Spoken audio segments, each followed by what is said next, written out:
Hello, everybody, and welcome to Tabletop Bob. My name is Bob, and I'm the keeper for Arcane Lore. That's the name. That's the title for today. Yes, welcome. This is Call of Cthulhu, episode 2 of the adventure Mr. Corbitt, or should I say the investigation, as it really has been quite an investigation so far. We're back with Tim, Dasha, and John. Welcome. Hello, YouTube chat. How are you tonight? I am ready for madness. Ready for madness after this snow day that we had here on the East Coast. Dasha, how is the weather for you? Not snowy, except in the mountains. But where I am, it's nice and not warm. It's chilly, but it's sunny. It's chilly? What's chilly? Yeah, what's chilly? Yeah. Chilly is like 40s, 50s. Oh, wow. It's cold. 50s. A brisk spring day. Wow. Yep. I'm a little jealous. I mean, I gotta be honest with you. It's been a very mild winter here in New York, so I can't complain. And the kids love the snow day. In fact, today we did the classics. You know, going outside and snowballs and building a snowman. And I think there was a sled involved in something they did today, so it was good. It was all good. And then I got thinking. By the way, my snowman that we created, I didn't do much of it. I put the carrot on and things like that at the end, but they did most of it. I put a picture of that up in the Discord today. You should go check that out. It was a great snowman. Excellent form. The face a little messed up, but you know, I salvaged it with the mouth and the pipe and the carrot. But then I was thinking about it. What is like the best snow day activity when you're off from school? You got nothing going on. What is the best snow day activity? What do you think? 12 hours of video games? Oh, that's a good one. I bet you a lot of people agree with you. I read all day. I just read a really good book all day, and it was a lovely way to spend my day. And I ate leftover food and ate and read. Boring. Sorry. Reading a book. Who would do that? Actually, It's not a bad idea. That's actually great because most of the time you probably don't have a lot of time to read. And I have no time to read for pleasure, so sleeping and then reading a book all day was the best way I could spend it at. Awesome. Dasha, I know you don't have too many snow days right now where you're at, but you're from a snowy place as well. Ohio. Yeah, so in Ohio, where I grew up, when I was little, there was a few winters where we had like 6 feet of snow, and I lived on like a dead end of a street, and so that all the snow would get pushed up to right next to our house. And my dad used to pile all the snow into our yard, pack it really tight, and then me and my dad and my sister would dig tunnels and make these like ice caves, and then get in with like blankets, and he'd bring us hot chocolate. So that's like all-time best snow day memories. The hot chocolate is key, isn't it?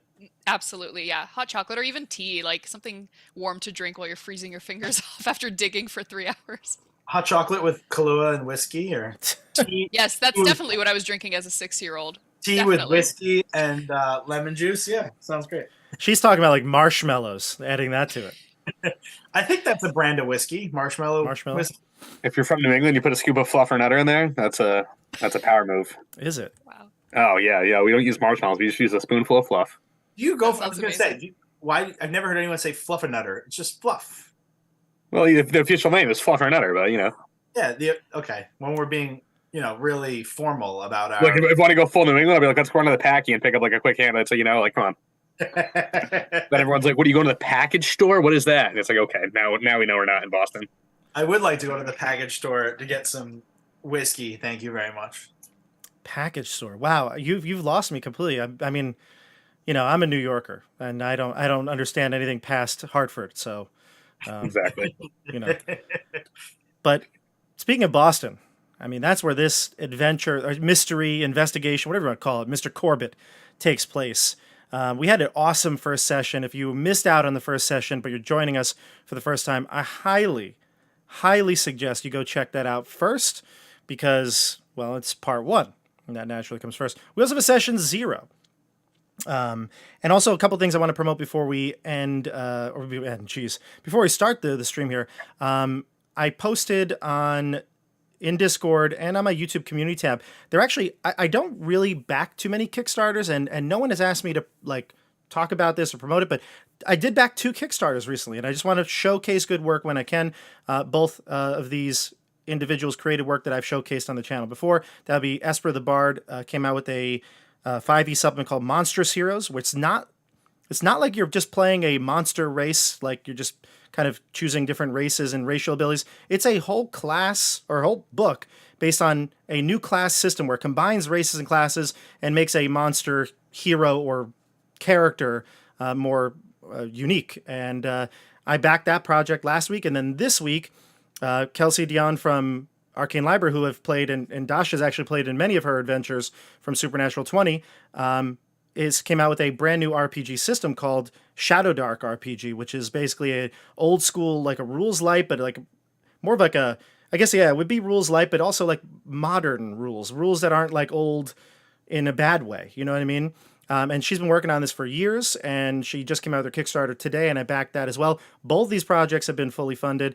I have links to them on my community tab. You should go check them out, only because you're probably going to see some of them in some form on the channel at some point, and really excited about both those projects, both funded, like I said, within hours of their launch. So check those out. And then here on the channel, we've got a couple things going on. We've got Keep on the Borderlands tomorrow. We're trying to schedule the March version of Supernatural 20, so lots of things going on here. So if you want to check out all those things, make sure you subscribe and make sure you hit the bell for notifications. All right, so now we're ready to move on and play some Mr. Corbitt. Ready, everybody? Let's do it. Yes. Here we go. Get it done. So last week we played. It was a lazy Sunday evening when the game started, and I think in our town of Weston, Massachusetts, it was a typical Sunday in all respects. Beginning of August, hot, long day. But at dinner time, at the home of Maeve Moran, we have our cast of characters. Dasha is playing... Actually, why don't you just tell me who you're playing, Dasha? Go ahead. I am playing Maggie Moran, who's the granddaughter of Maeve Moran and is home with her grandma for the summer. That's right. In between your semesters at Harvard, you are a college student. You've been tainted by the effects of communism, the Red Scare that happened. The radicalist in you. And just because you went to college in Boston, got in with the wrong crowd, your parents really want you staying more with Granny that summer. Your parents have moved away, probably to New York or something like that, over the years, and you're staying at Granny's home. Now, she's been living there for about 5 years, and grandfather passed away just about 3 or so ago. So she's been all by herself. She's a very independent woman, but she's hurt. She broke her hip. She's had surgery to repair it, and some other people around the community have come to help her out. First, that would be Father Kelly. And Tim, tell us about Father Kelly. Father Jacques Kelly, a good French-Irish Catholic priest who had served in World War I and then came back to Boston to administer to the local flock here. And of that flock, Maeve Moran, got to come and deliver the sacraments on Sunday and give her the good word, and I'll always stay for dinner. That's right. So it's been a good run. Yeah, that's right. You deliver the sacraments. She can't go to church right now because she's recovering. She can't really get around too well. Kind of homebound, and you've been coming and doing that for her. She also does obviously invite you to stay. And another gentleman who's been helping out quite a bit, and this is maybe on a more medicinal front, is her good friend Dougal. Dougal, you knew Granny and Grandpa from back in the day, but what do you do right now? Oh, both Granny and Grandpa were great friends for a long time. But I'm just, your local barkeep, just trying to make a living, tending bar, making people happy. Yeah, and of course, during Prohibition, you run a speakeasy down in downtown Boston, but you bring some goods to Granny every week. So you join them for Sunday dinner. And during this seemingly normal, typical Sunday dinner, Maggie, who's dreaming about the future and where life's going to take her, was looking out the window, the bay window of the dining room, across the street at good old Mr. Corbitt's house.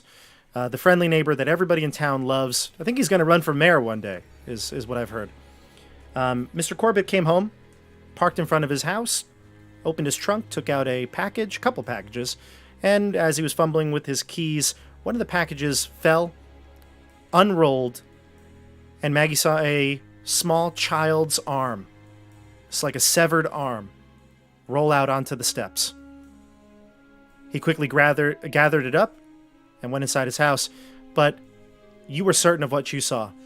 Mr. Corbitt was carrying body parts into his home. After a discussion, a deep discussion with everyone present, Granny seems to trust you. Everyone seems to trust you. You are, if one thing, maybe to a fault, brutally honest, and you don't lie. So this seems to be really disturbing. Granny wants both Father Jack and Dougal to look after you as you go through this investigation. Granny also seemed to like the investigation. Being homebound for so long at this point, this is the most excitement she's had. She never had any ill will towards Mr. Corbitt, but she definitely does not trust him now.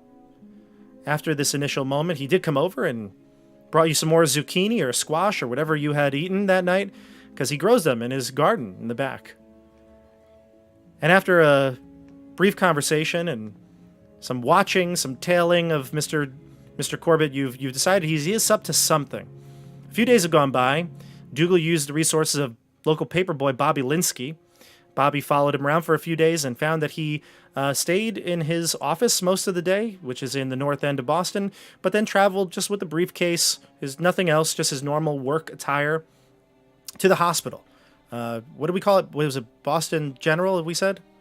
Yeah. I'm not sure what the name of the hospital, whatever the main hospital in Boston in 1927 would be.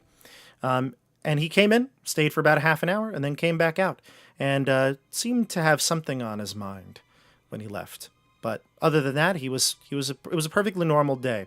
Seemed to fall in line with the routine that he had picked up over the last few days. Jock and Maggie went to Harvard to use the library. You found some newspaper clippings that revealed a bit about Corbitt's past. You found out that he and his father, who started the business that he have, Corbitt Industries, which is a exporting company, took a trip to India some 14 years ago, and the father never came back. The father was killed in a climbing accident.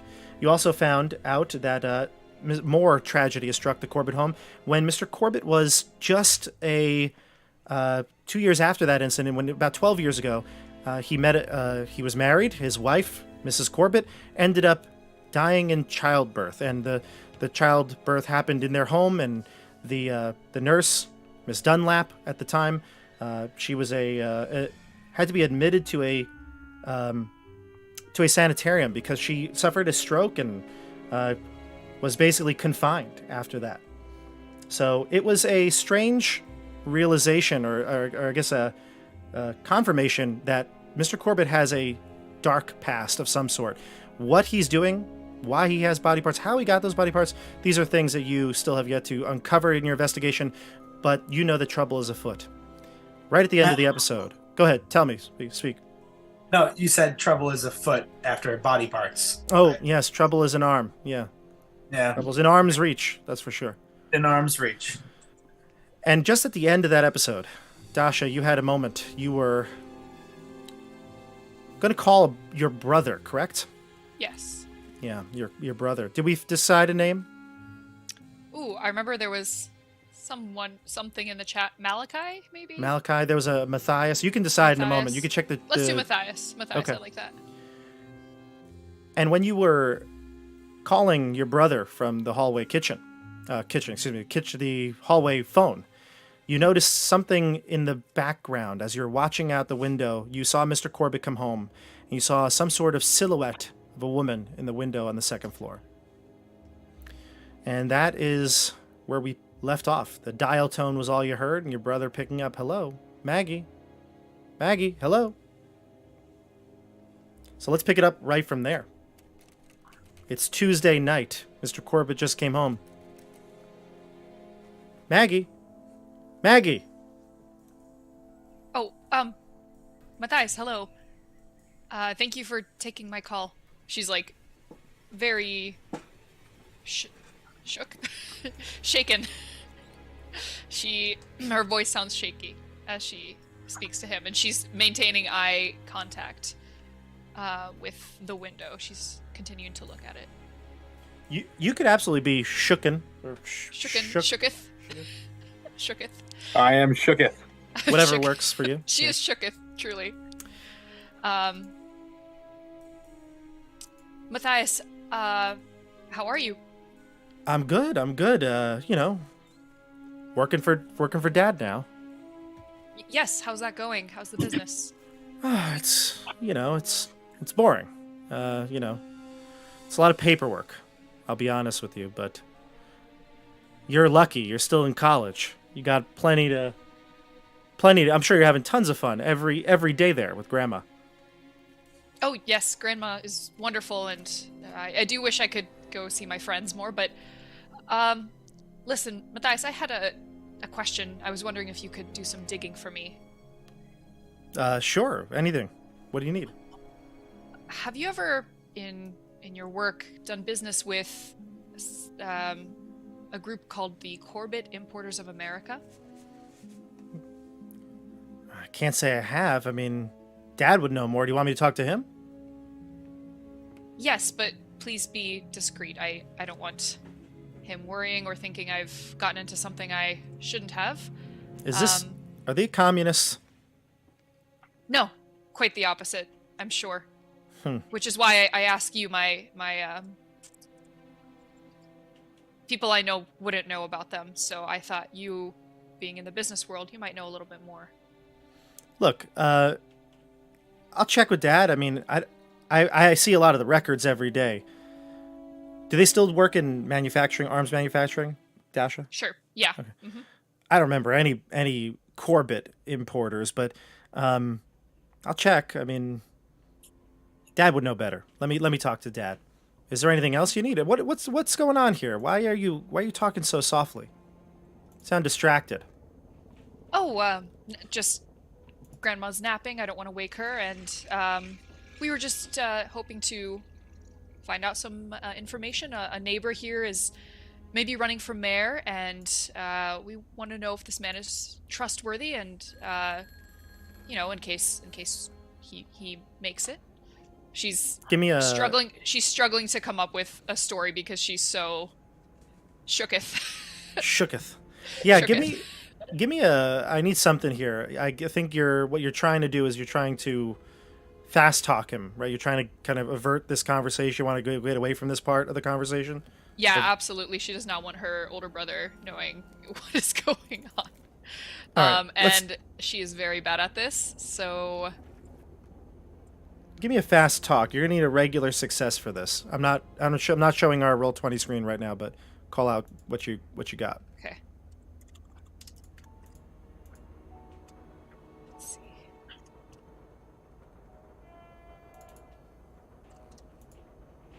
A 67, which is Over? way over a 5. Oh, It's not 5 great. is. You have nothing in fast talk. I have nothing. Oh, okay. So that makes more sense. I'm like, whoa. Yeah. Okay. So Maggie's not the straight one to shooter. lie. Yeah. Yeah, that's actually fits perfect with your personality here, doesn't it?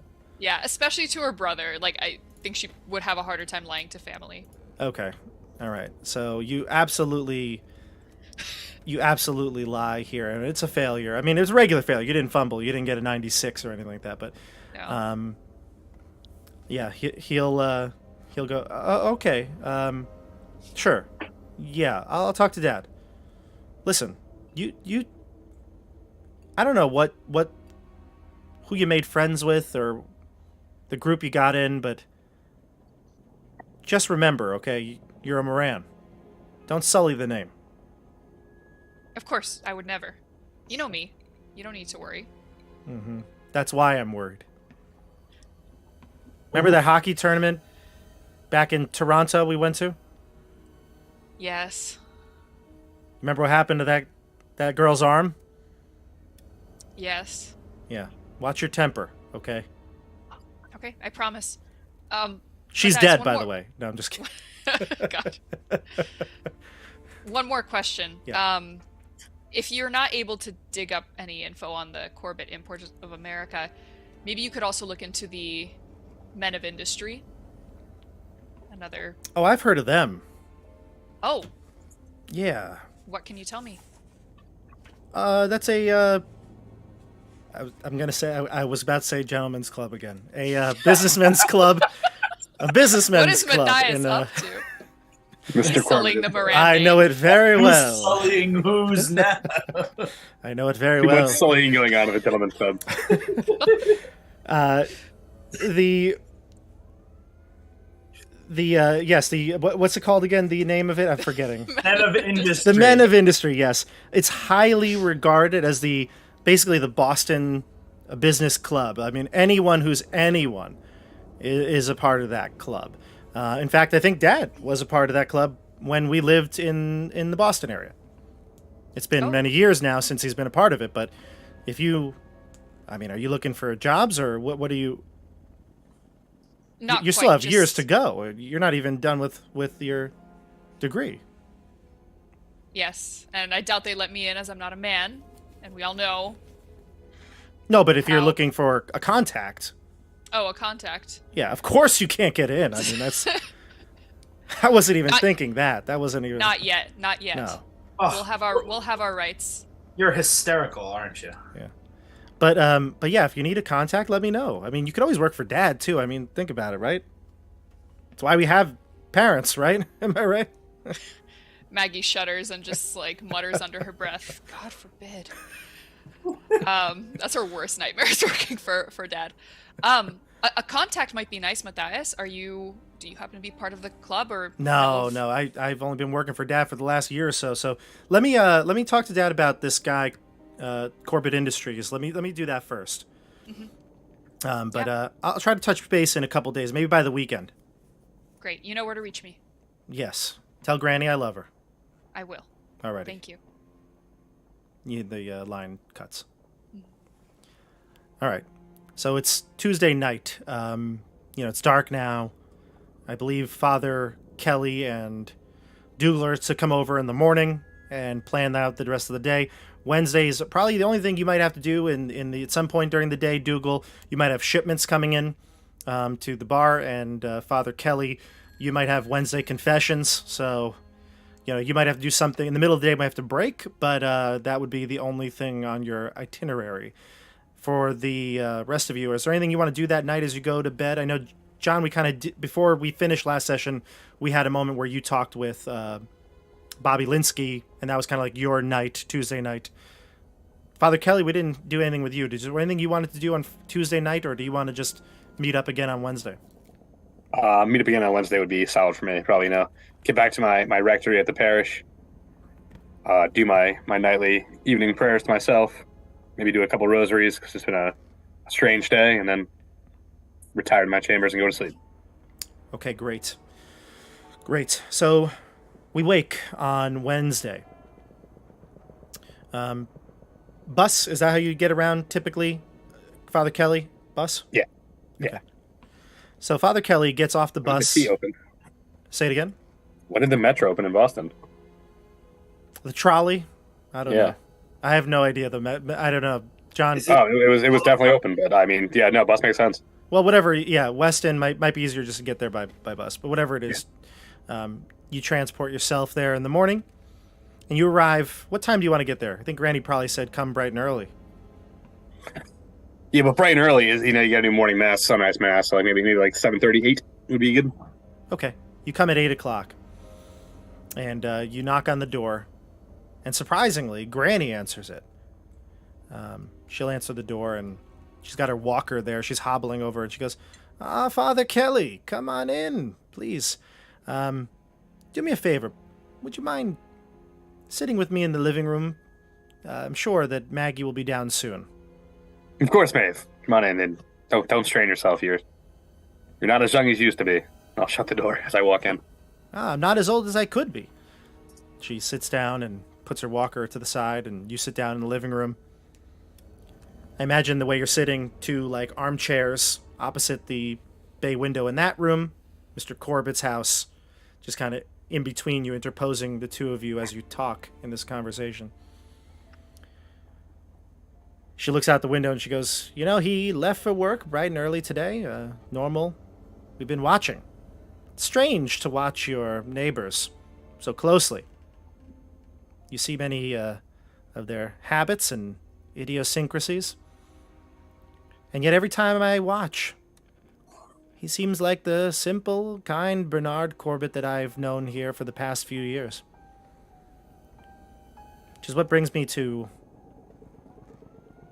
the question I'm about to ask. She looks up over towards the stairs in the hallway. She says, "My granddaughter seems of same mind and strong body and willpower, does she not?" Yeah, I would concur. Yes, I agree. I've never known her to be a liar or anything like that. In fact, quite the opposite. She's a bit of a firecracker, if you ask me. I've heard you tell stories about her hockey matches and what a firecracker she can be. Remember that girl's arm in Toronto a couple years ago? That was crazy. Yes, it's been 2 years since that poor girl died. But Rest in peace, in nomine pacem. we just made you a murderer now, Dasha. No, but all jest aside, I didn't see the arm, and you didn't, and Dougal didn't. Have to admit, I've had more fun in the past few days than I've had since Mort left us. Well, certainly Maggie can, like you said, she can be a firecracker. But I don't see any harm in pursuing this further. As long as the good book says, we love our neighbor as we love ourselves. And Mr. Corbitt seems like an upstanding gentleman. As long as we're not prying too far into his personal business, I see no issue with what we're doing so far. Yes, and that's what I wanted to talk with you about. And she goes on to the conversation. Dasha, you're coming downstairs. You just got yourself ready.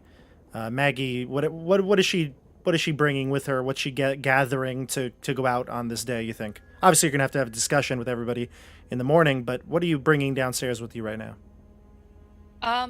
Well, it's a warm summer day. I'm assuming I'm not bringing any sort of like coat or anything, or I think she would just have her little purse with her ID, maybe a secret hidden little gun that nobody knows about, especially not her grandmother, but she'll bring that just in case. The pistol, yeah. Pistol, yeah, probably not much else.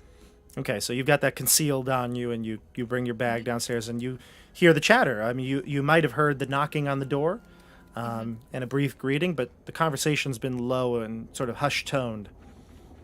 As you head down the stairs, give me a listen roll.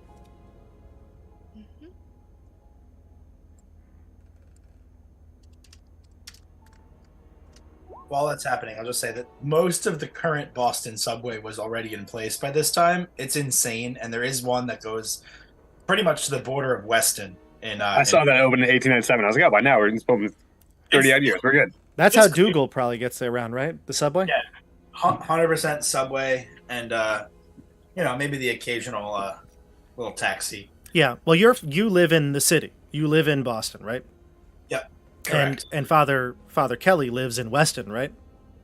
Yes, my parish is in Weston. So then you might take public transportation like a bus or something like that, trolley, whatever would be available, whereas Dougal would be coming from the city, so you'd probably take the subway. Yeah. Okay. So Maggie, what'd you get on your listen check? 74 over 20. Okay. So Father Kelly, you continue to have this conversation with Maeve, and she says, I believe her. I truly do.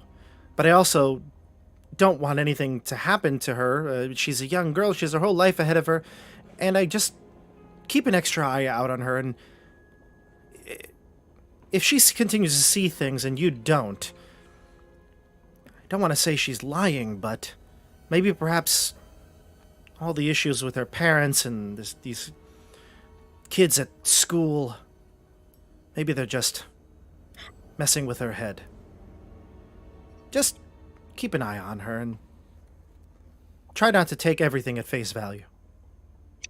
I'll lean forward and pat her hand on her knee and say, well, Maggie, I'll watch, or well, Maeve, I'll watch Maggie, and the Lord watches me, so we'll be okay. Thank you, Father. Bless you.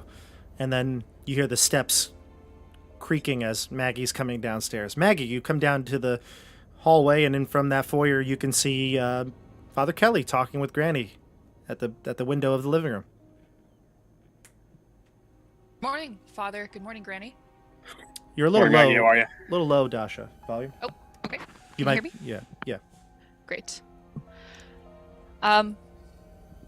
Maggie looks a little nervous, Maggie did not tell Granny of the thing that she saw in the window. So she's Last been on night? edge. She didn't sleep very well. Ooh, nice. Yeah, The Bates Motel. the Bates Motel. Dougal, you'll enter at this point. You'll knock on the door, and Maggie, you can grab it. It's Dougal. The four of you are now here. I'll let you openly discuss your plans for today. I know after the stream last week, we had a couple of ideas, but, things, a week goes by and maybe ideas change. Does somebody want to lay out the options here? Yeah, I know- we talked about kind of further pursuing the Corbitts had a. It was. Oh, the nurse or like the midwife that had been there when Mrs. Corbitt had delivered. Yeah, so maybe Mrs. Dunlap. Someone is visiting every day. You go into Boston General. He parks his car at the diner, walks 20 minutes up there, and we're thinking maybe he visited Mrs. Dunlap, or Mrs. Dunlap lives in the rafters of the house. Yeah. So, Just one- look. I would Yeah. say, just want to clarify one thing. So Miss Dunlap was taken to a sanitarium in the countryside. Correct. The hospital, you don't know what he was doing there, what he was doing as on his lunch break or whatever it was. He doesn't go there every day. Bobby Linsky followed him for the whatever it was 2 or 3 days, and he doesn't go there every day. He only went there on Tuesday. Okay, at least in my brain, those were maybe the 3 places where Yeah. Mrs. Dunlap could be. We want to see if she's still in the sanitarium. You also said that maybe you would look for the grave of the newborn. That was whatever, the unborn that was buried out there. So we wanted to look at the grave and the sanitarium. We're in the same area. Then I was going to also go to the warehouse that Bobby also noticed that they go to the warehouse. So I had an idea of talking to some people who may be working down at the docks, get the old union, the 4361273 Teamsters down there are, in charge of the docks. So I thought, some of those kind of things. And Maggie, you had expressed interest in going to the hospital with me, if I remember correctly. I think so, and I also had the idea of maybe sneaking or going for tea at Mr. Corbitt's house and then sneaking upstairs to see what I could find, or just sneaking around in general. Well, we wanted to get into the greenhouse at some point, but it feels less possible with that watcher upstairs. Greenhouse would be Although you don't know that. Only I haven't told anyone yet. yeah. Okay, so there are basically, I just wrote down what you just said. The options we're thinking of are checking on Ms. Dunlap at the sanitarium. You don't know what became of her. The hospital, why he was visiting there. Perhaps going to the hospital would uncover some other piece of information or evidence. See if there is a gravestone of the newborn. Although I guess you wouldn't even know which cemetery to go to at this point, but you could check maybe the local Weston cemetery. And then there's the warehouse, which is where he works. I don't know the times of everything. Do you want to go when he's at work? Do you want to go after he's done with work? How do you want to time this all out? And who's going where? I told you it's totally fine to split up. Like, think about it, right? You're real people. This is not a D&D game where you're going, and if you don't have the wizard with you, it's not going to mess up with the CR or anything like that. You could decide who's going where, but tell me when and which ones you want to tackle first, and who's going. I was thinking I was going to go to the hospital, and then after night, maybe do a little B&E into the warehouse. Gotcha. So Maggie would go with you to the hospital? Yeah, and I would probably before we go send a note over asking myself over for tea at Mr. Corbitt, saying something like maybe I baked something or cooked something with some of the produce he's given us. I would love to return the favor and bring some by for tea. Gotcha. Okay. So that's fine. So you want to leave like a note, on the front step or in his mailbox or something? Yeah. So that me and Granny have a standing appointment that we could go to later that afternoon or evening. Gotcha. Okay, perfect. And then, Father Kelly, how do you play into all this? We'll go to the sanitarium and the graveyard, and it really, I don't even matter the orders as long as they're like close by each other, which is my impression, or close enough by. If the graveyard is in town, we're starting with right for the the stillborn or unborn baby, and then the sanitarium is in the countryside. When you say country, do you mean like way out, or like public transit out? No, it was about a half an hour car ride out. Would it be possible to take public transit there, or would I need to get a taxi? You would need to get a taxi, or Granny does have the car, No, I'm not driving that thing. the Oldsmobile. We'll start with the graveyard, and then we'll take a taxi from there to the sanitarium. Would be the ideal. Okay, Yeah, we and are you going with everybody? Is everybody doing this together, or are you doing it? Are you going there while they go to the hospital? Yes, I think makes the most sense. I'm okay with anything. Do it. Makes sense, right? Okay. So we'll do it separately then. Is what I'm- I think so. Yeah. Okay. Saving time. Cool. Yeah. Okay, so why don't we start with this discussion? So you bring up all these ideas, you talk about it, and Granny says, "And I'll watch for the house. I haven't seen anything out of the ordinary, but and you haven't either, Maggie, have you? I know we've been taking shifts." There's actually something I need to tell you all.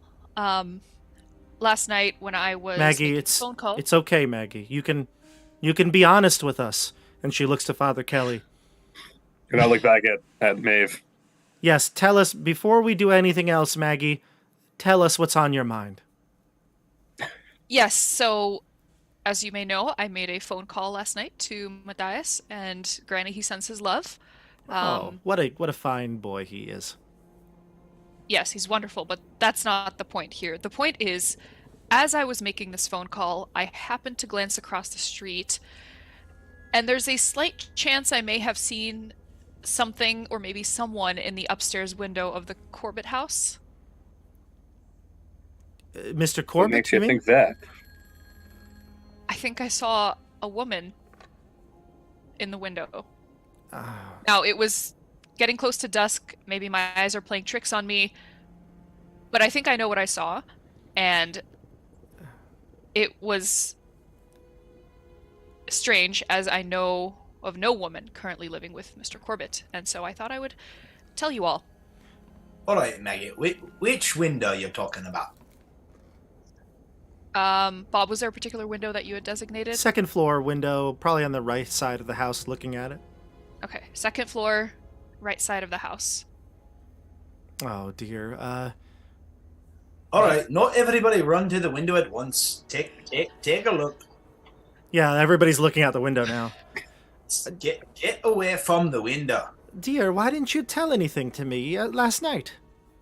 I didn't want to worry you, and you were, getting ready to turn in, and I thought I would just tell everybody in the morning when we all gathered together. Well, this now complicates a whole lot of things. I don't think I can sneak into the greenhouse anymore. Well, this is why maybe my plan to have tea and do some sneaking around inside might be good, because I could discover whoever is hiding upstairs. I think I can easily, convince Mr. Corbitt to take me and Granny for tea. Granny, you can distract him. I'll excuse myself and have, a few minutes to look around.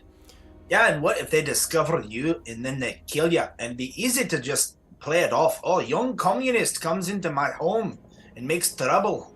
They'd just kill you and be no problem. It doesn't sound very safe, Maeve. I don't like this idea for Maggie. Well, at least if I get caught, there's less of a chance of the authorities getting involved. Me being a guest in the home and maybe playing a little bit of a clueless young girl, and, I didn't know where I was going. I got lost. I'm so sorry, Mr. Corbitt. That sort of thing. Well, It's not the worst idea I've heard this morning. I'm fine with going over to Mr. Corbitt's. Yes, we can do that. But Maggie, we do have to make sure that if you didn't see what you believe you've seen, that we don't ruin. And she'll use the same quote as your brother. We don't sully our reputation. You think I'm trying to sully our reputation? No, dear. No. That's not what I meant at all. I hope, for everyone's sake, that you are wrong. I mean, the best outcome would be this is a misunderstanding, wouldn't it be? Of course, but what would I have to gain from lying about this? I know what I saw. Well, I believe you did. I believe that you believe what you saw. We can go for tea. We can bring the zucchini or the squash, whatever he dropped off. We can do that. And if for certain tonight there's nothing odd about the home, maybe perhaps the investigation ends there. Sure, the investigation can end there if we find nothing. Okay. Oh, Thank you, dear. I appreciate you coming to your senses a bit. Maggie looks very pissed off at not being taken seriously, but is trying to hide it so as not to stress out Granny. And that just phrase again, sully the reputation, echoes in your head. Yeah. I will say, the one thing you might be forgetting is we've certainly seen some suspicious activity from this man. If someone across the street from you starts running for mayor, that's gonna make some problems for your family's reputation, don't you think? People poking their heads around in business that ain't be having thems. They can see all of my business, and she looks at her hip and she's like, I can't move anywhere. I mean, you're breaking about 3 laws every day, Maggie. if Maeve, yeah, the you coming over, yeah. Well, it's all in the service of the Lord, isn't that right, Father? It's more the sacrament. Well, all right. So she's gonna be like, all right. So let's have breakfast and then head out on her day. And she's she'll set the table, or Maggie will set the table, of course, because you're not gonna have your grandma do that, walking around like crazy. Hey, Maggie, I'll give you a hand with the dishes. Sure. So you'll have breakfast. It'll go on, pretty much uneventful, unless you have anything to say, John. Yeah, I wanted to talk to Maggie while we're setting the dishes. Yeah, so Maggie, and I keep looking over my shoulder to see Grandma in the kitchen, and talking to Jacques. Maggie, I want you to know I believe you. I've got a feeling about this gentleman across the street, and your grandmother just hopes everything's gonna just pass over and nothing else is gonna happen, and it's a summer fling. But that man is a difficult one. I think is Dashra just frozen? Yep. Okay. Yeah, I just realized it too. Yeah. I was like, I'm talking to myself here. I got a little. There you go. I hear you now. She's coming back in. Yeah. So, John, continue. What the point you're trying to basically say is you believe her? I believe you, Maggie. Don't let your grandmother discourage you. There's something going on here that's a little bit more than a little bit suspicious. Well, it seems like you may be the one taking me serious in this house. Yeah, let's hope for the best, but I have a feeling something fishy's going on. Yeah, so you'll have this conversation as you clean up breakfast, and then head on your way. Tim, you were able to find the address of the sanitarium, which I guess we'll call. What's the name of the sanitarium, Tim? Oh, there's a really good one out in Massachusetts. It's not Arkham. If that's No, what I know. okay. There's another famous one that they always do movies based on it, and if you give me 5 minutes, I'll have a good name. Okay. But yeah. Yeah, you'll find the address to that, and you'll be able to go and head down there. Do you Danvers. Danvers Danvers there we State. go. Danvers State.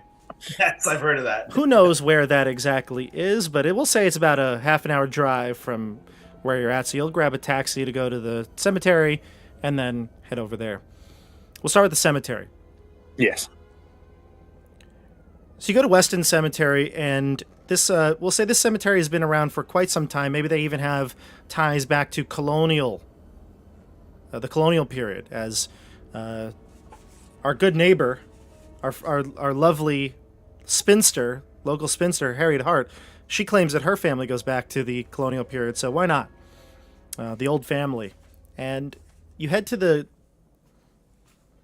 graveyard, and you see the rows of tombstones, and you might head to the section that you could tell is maybe like where the older burial plots are, because sorry, not older, excuse me, newer burial plots are, because this would have been only 14 years ago, or 12 years ago. Fairly recent in the grand scheme of colonial to 1920. Yeah.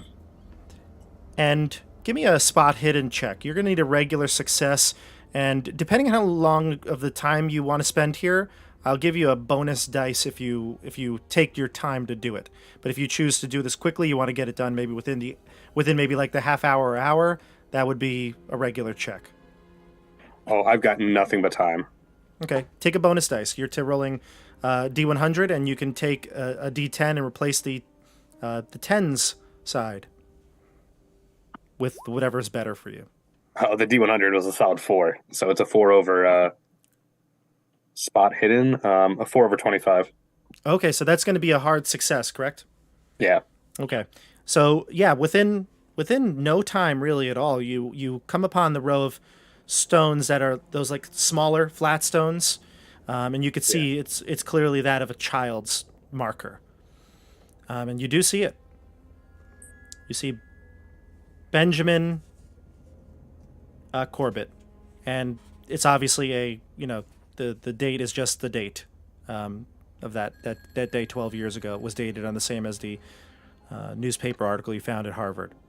All those dates line up. They make sense. Yeah, you can even, if you have the newspaper clippings with you, you can refer to it. You might have taken them with you because you're checking out things that were related to them. Sure. So that would be fine if you want to cross-reference and look at the dates. The obituaries are there, and then you can also see a burial plot next to it, and it's that of Lynn Ann Myers Corbitt. Her approximate age was 22. I don't think we had a name on the wife before. Is that? Can you read the name one more time on the grave? I'm sorry.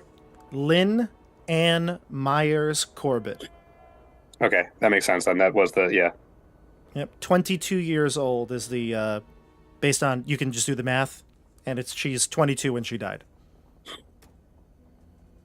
It's the 1920s. That's not like unreasonably young, right? That's like a fitting age for a woman to be married and having kids.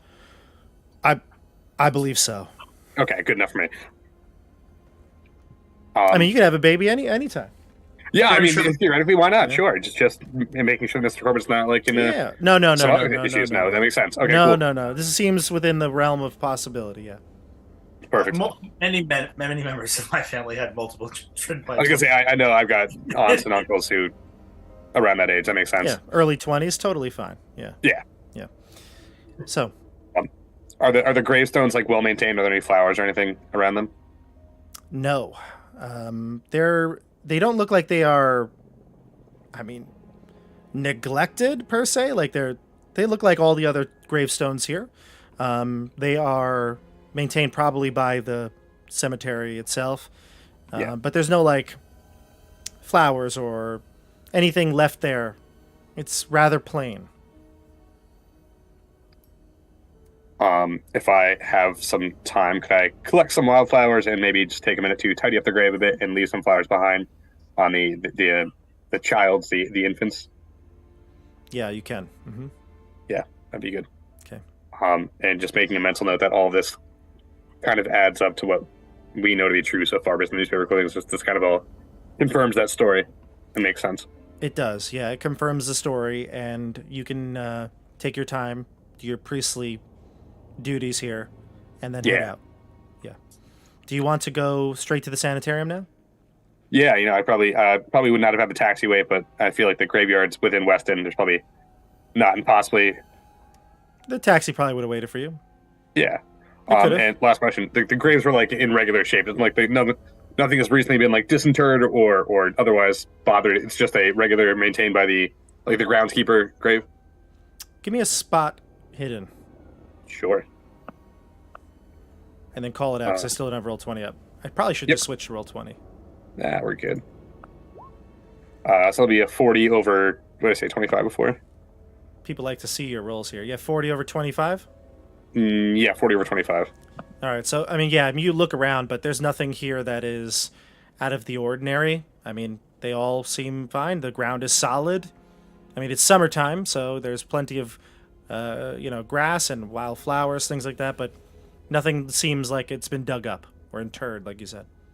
Yeah, nothing to suggest that there's anything suspicious going on here. No. Okay, yeah, then I will, I can go back to the waiting taxi and jump in that. Okay, so you're heading to the sanitarium. Danvers. Danvers. All right, let's go back now, jump to the two of you. You're taking the subway into Boston? Would Granny let us take the car? She would, as long as Dougal drives it. Fine. She gives Dougal the keys, and you head off on the open road. Dougal, can I drive, please? As we get halfway out the neighborhood.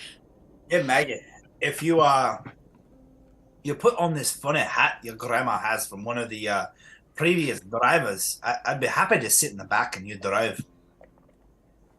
Sure, why not? And Is I there said, actually Sure. and I said, you don't have to put on the hat. I'm just joking with you. All right, drive. I don't even like these newfangled contraptions anyway. Give me a horse any day. I see you're an old-fashioned man, Dougal. Yeah, it's what happens when you're in your 40s. You're way past middle age. I could be dead any minute. I'm 42 years old. You're an old man, Dougal. I'm the third oldest man in my family. Old man Dougal. Old man Dougal. When If you you'll are an let old her man. drive, Maggie will. She'll put the cap on. Yeah, you had a driver. Ironically. You had a driver back in the day. Granny did. You might have known him. An older gentleman named Zeke Winston. You just Zeke called him Winston. Winston. Okay. Old Winston's hat. I'll put it on. And if you let me drive, I will drive because I never get to drive. 100% I'm going to let you drive, and I'm going to sit in the back too and pretend like I'm some fancy man. Let's do it. It sounds like fun. I'm in an Oldsmobile. Look at me. You are.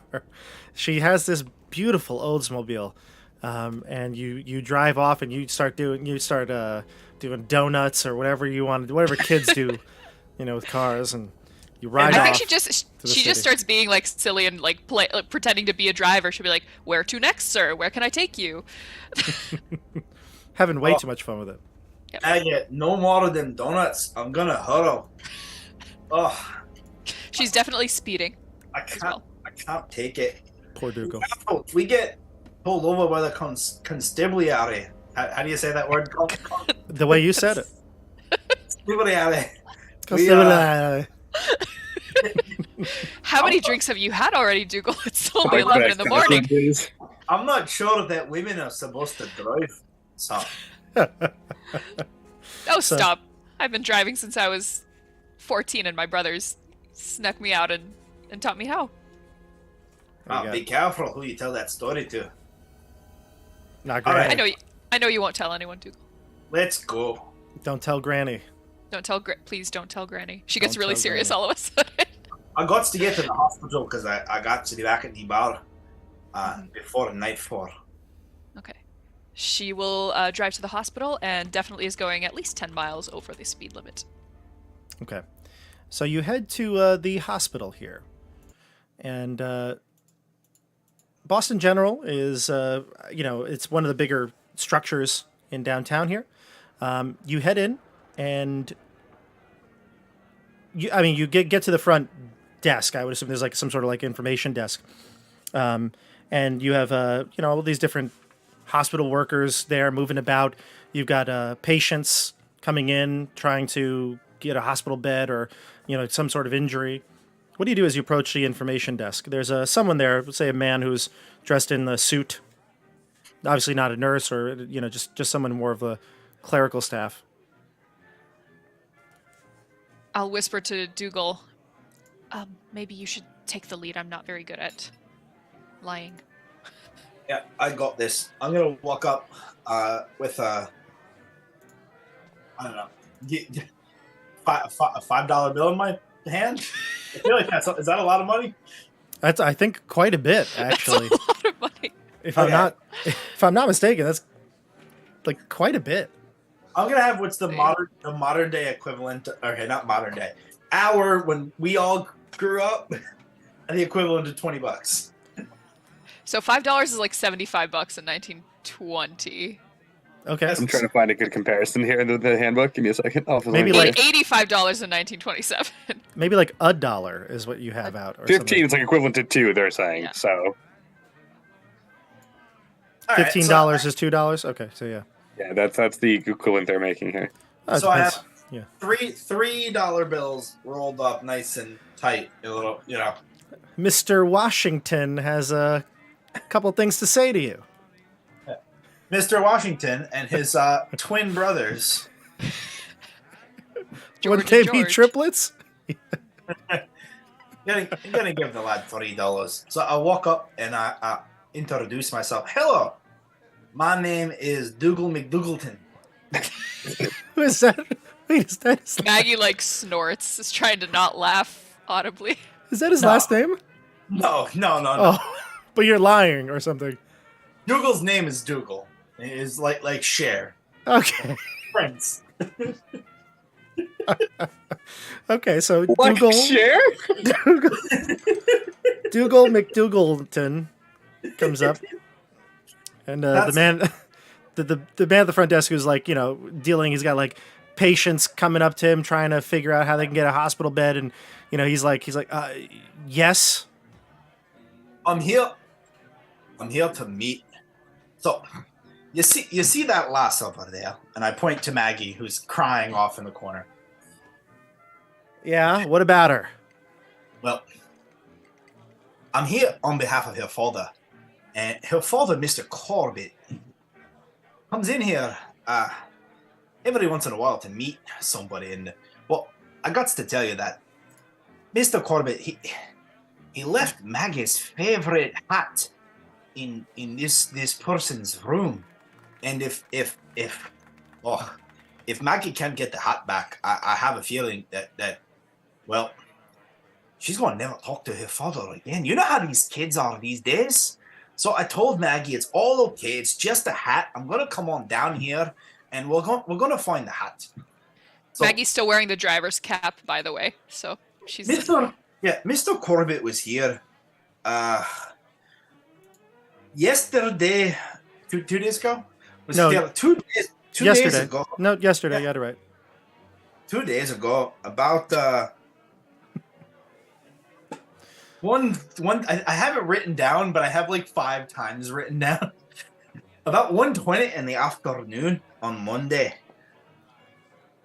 The man who's got like thick rimmed, thick lens glasses, he looks up at you and he's like, Mr. Corbitt. Mr. Corbitt. And he looks back to like some book of, maybe like a sign-in book, and he opens it up, this big leather-bound book, and he's like, Mr. Corbitt. Yes, Mr. Corbitt was here yesterday. Give me a fast talk, by the way, John. No persuade, fast talk. You're not really trying to persuade. You are lying through your teeth.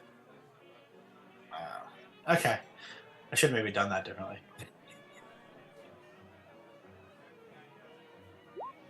Oh. All right, that's a 2. I needed all of that. That's a 2/5. That's a 2. He looks and he does one more double take, like with his thick glasses over at Maggie, and he's like, "You're right. That is a terrible hat."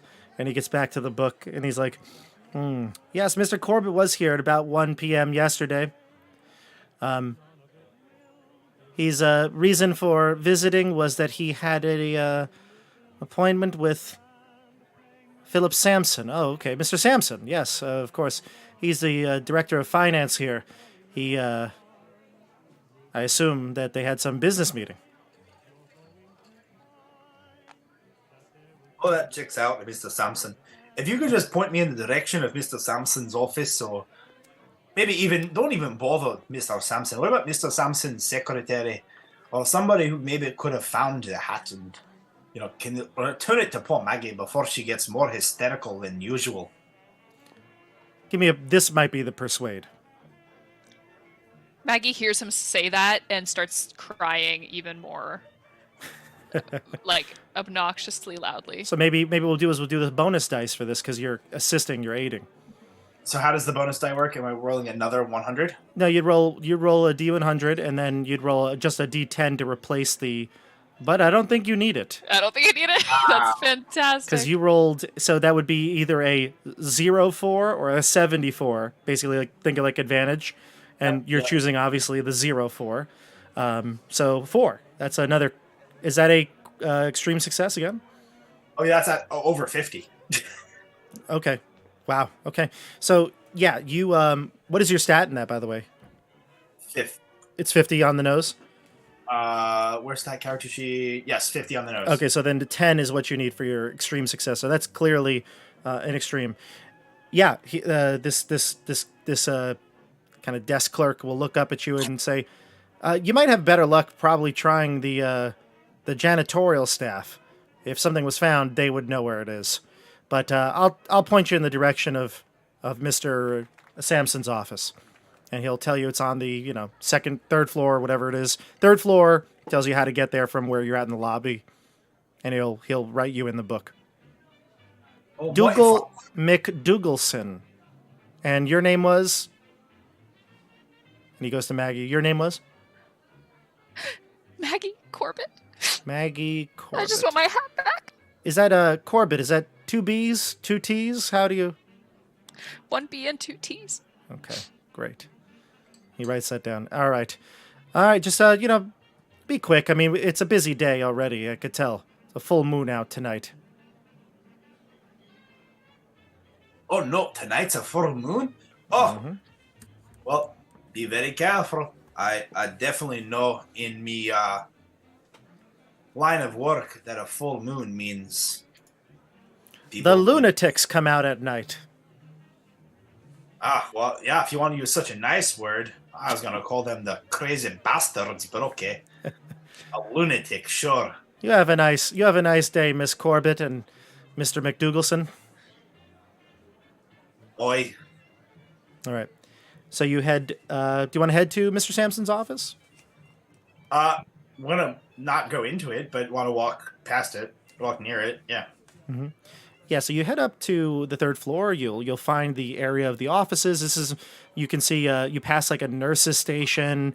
You're on a ward that has patients, right? There are people here, patients in rooms. As you walk by, you can see people and, I looked it up. I was going to say you might be in like the iron lung, but that's actually not the right time period apparently. So you just see people in cots, this looks like there are patients here with injuries and sicknesses, and you get to this nurse's station, and there are maybe a dozen or so nurses moving about in and out from this area, gathering supplies, writing down charts and things like that. You also see a man who he's got like a mop in his hand. He's clearly some sort of custodian. He's doing his part. He's got a little slippery when wet sign that he's got up as he's mopping the floor just outside of the nurse's station there. It's a big open area with desks and stuff like that, but he's mopping, and he eyes you as you walk by, and he sees you headed towards the office. This man, I could actually describe the man to you a little bit too. He's probably tall, lanky. He has a bit of a sort of like a receding hairline, but he's probably in his like late 20s or so. And he sees you walking towards the office. And again, you're not really planning on going into it, but you locate the office. And he'll say, "Careful, floor's wet." I walk right up to him. Go, "Oh, thank you. That's more funny. Actually, I was sent down here from Mr. Oh God, what's his name from the front desk? I forgot to care about who he was. I forgot to pretend he was a human. You didn't get his name, I don't believe.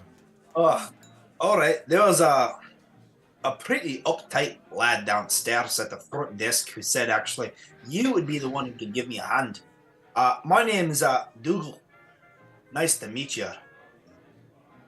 He says, nice to meet you. He puts out his hand. Tomaszewski.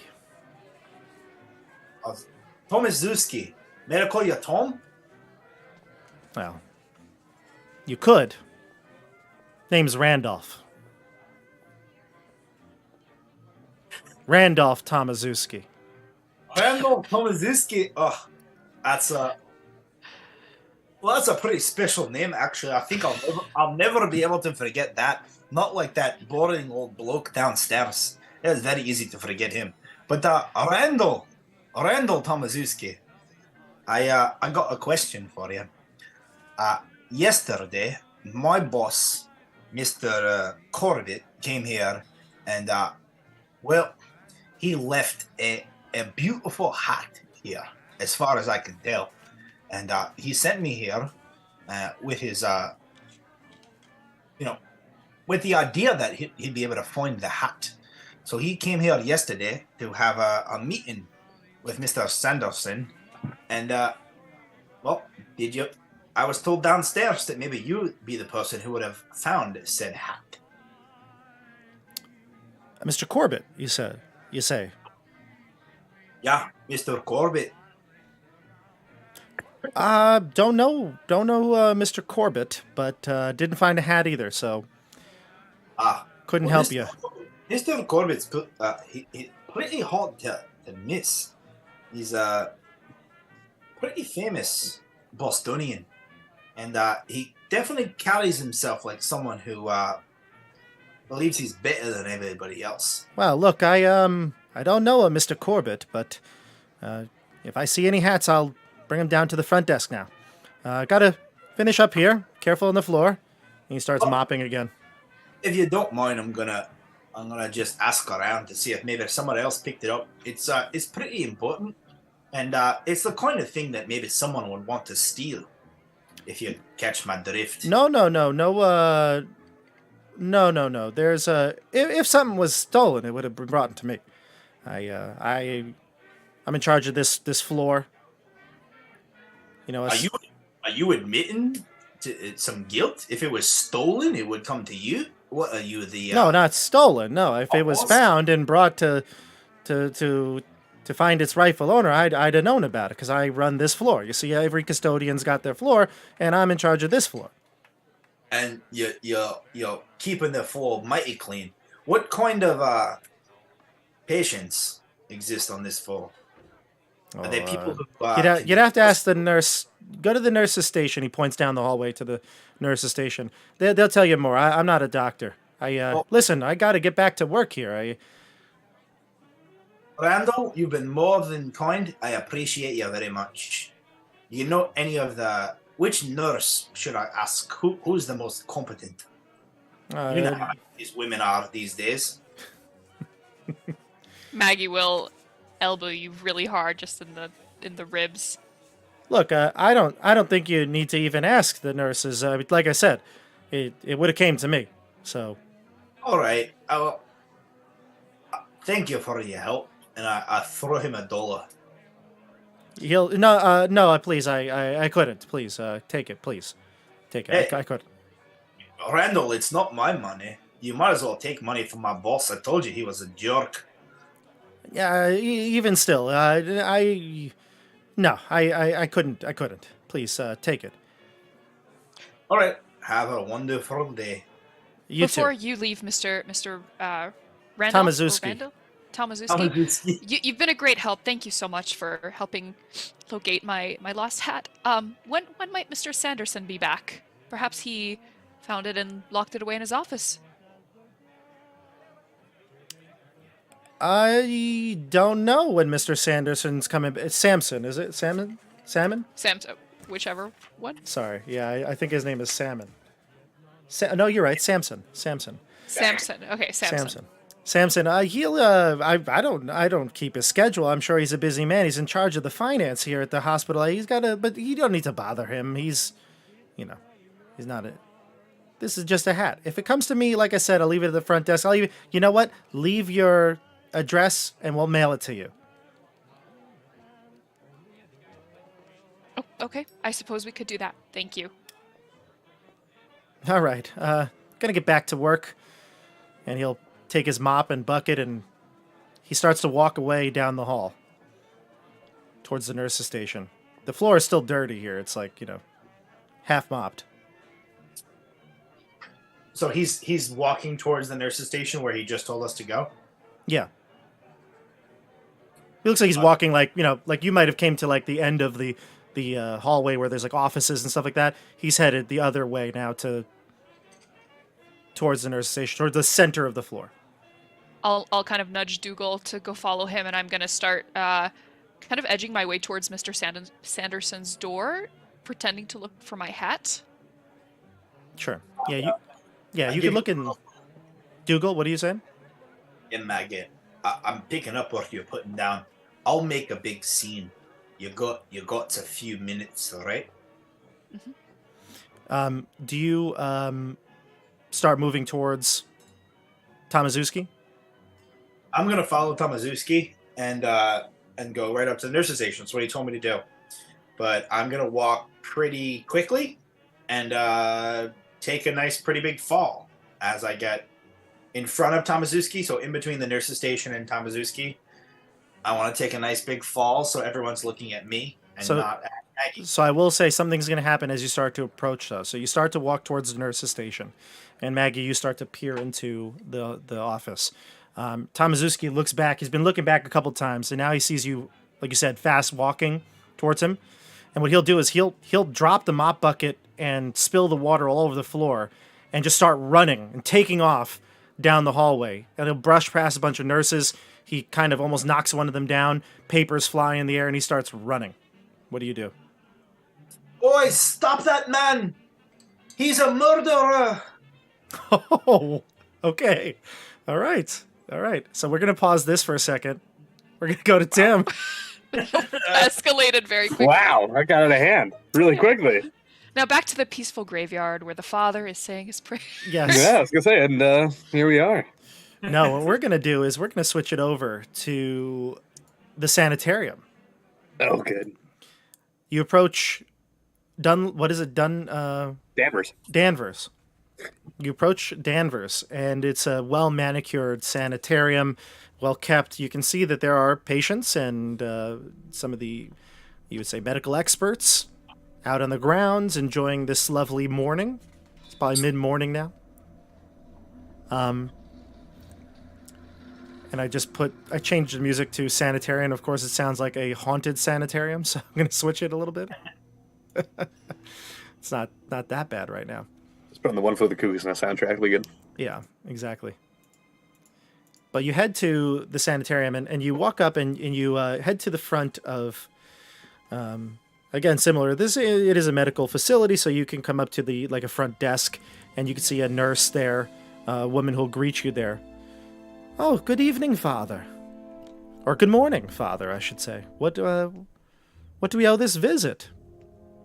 Oh, I'm here calling after one of my old parishioners, actually. I need to check in on somebody for their family. Is that so? Your name is Father...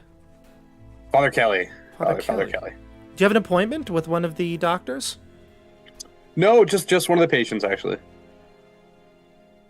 Okay. Let me see here. Who are you looking for? I have a lot of information written down about her. I just don't have her name. Ms. Dunlap? Miss Dunlap. Yes, Miss Dunlap. Thank you. Mona Dunlap. Mona Dunlap. She was a professional nurse and caretaker of Mr. Corbitt's wife. Thank you. Let's see. Dunlap. Oh. We don't have anybody with that name here. When was the last time you visited? Her family had just sent me recently. Has she been checked out long? Checked out, right word? It's not a hotel, but... Let me see if I check these files here. And she opens like a file cabinet and starts rifling through papers. It's like, if we only had some sort of way to store these in some sort of quicker, easier method. Oh, you've been reading too much of that work of H.G. Wells. That's science fiction nonsense. Some sort of like contraption to automatically locate these files. That'd be much better. But we don't have that. And she's thumbing through and she goes, "You know what? Perhaps you might want to talk to Dr. Whitworth." Dr. Whitworth. Yeah, he's brought one of the leading doctors here. One of the he's been at the facility for nearly 20 years now. If there's anybody that would know your patient, it would be him. Is there another name they go by? Perhaps a surname or Could you, married just name? on a hunch, could you check under the name Corbitt by any chance? Corbitt. And she looks Corbitt, and she's like, B-I-T-T, please. Bitt. No, I don't see anybody by the name of Corbitt here either. No, that's fine. It's just a maiden name. I'll check with Dr. Whitworth. Yes, let me get him for you. And Thank you so much. about 10 minutes goes by. You can observe what's going on here in this lobby area. I mean, its patients are free to move around a bit, but they're like escorted by some sort of orderly, something like that. There's a couple of them in the areas. You can see like a courtyard where it looks like people can get fresh air. This doesn't seem like an unpleasant sanitarium, one that you might have envisioned, but this is only the ground level. Maybe there's more to it. You've heard sometimes that these places can be quite awful. After a few more minutes, she'll come back, and you'll see a doctor come in, and he'll be like I said, an older gentleman, probably in his like 60s. He's got some glasses, white hair combed over, and he'll be coming in with like a lab coat or something like that, some sort of doctor's coat, and he'll have this weird look on his face. Give me either a psychology roll, I think is probably what it is, or maybe like an insight. Whichever you I'm good at choose. these. Okay. Let's see. D100. That's a 63, and then for psychology, a 63 over 42. Not that good. Okay. Well, he'll come over, and he does have maybe like, I guess, just a curious or confused face on himself. So you meet each other's curiosity. And he looks at you and says, Dr. Roger Whitworth, at your service. Dr. Whitworth, it's so good to meet you. I have one question for you. Please, come with me. Let's take a walk in the courtyard as we discuss. Of course, after you. No. Follow him, whatever. Father Kelly, is it? Yes, Father Kelly of St. Mary's in Weston. Our nurse tells me that you're looking for Mona Dunlap? Yes, Miss Mona Dunlap. Her family sent me out here to check on her. It's been so long. Father, I'm not one to accuse a priest of lying, but It sounds like you're about to. it sounds like you are. Tell me, And why did you show up here 6 years after Mona Dunlap passed away to ask for something on behalf of her family, which she had none of? that is difficult to explain, Doctor. Busted.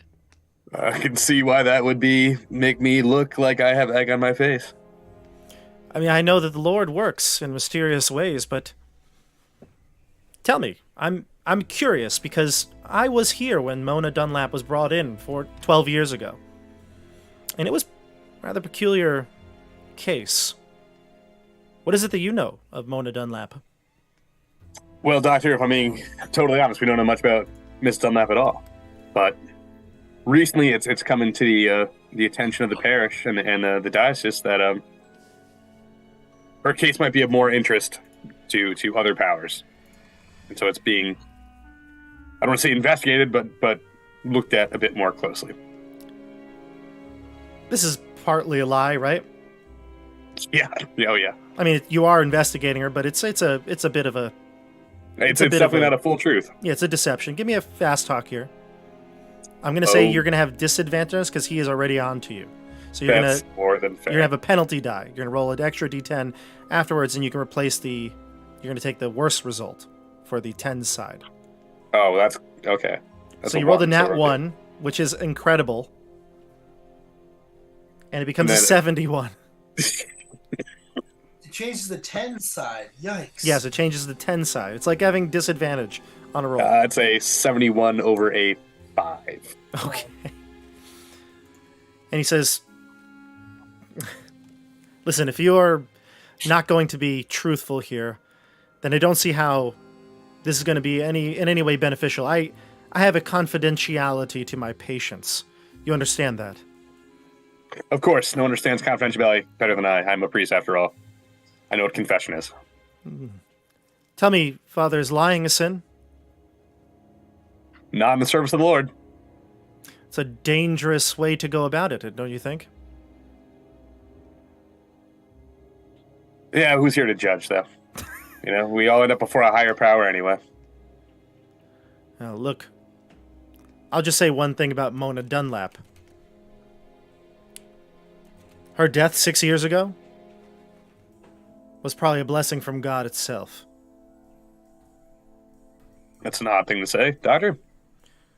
It is in my medical professional opinion, that Mona Dunlap was put out of her misery.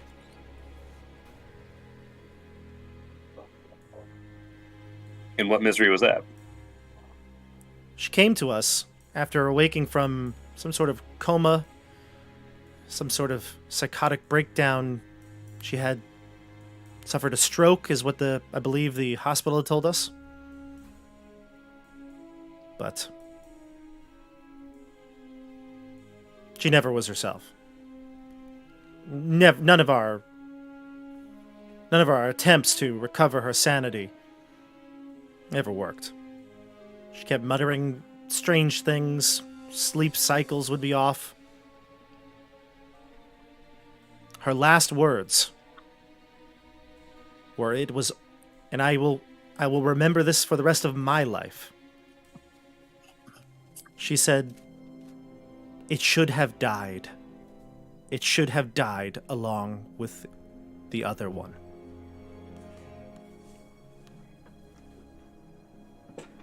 Tell me, Doctor, is it... Sorry, I'm trying this down. Is it common in your patients that sanity is so far gone it can't be recovered after a stroke? In my profession, nothing is unrecoverable. But we didn't have enough time with Mona.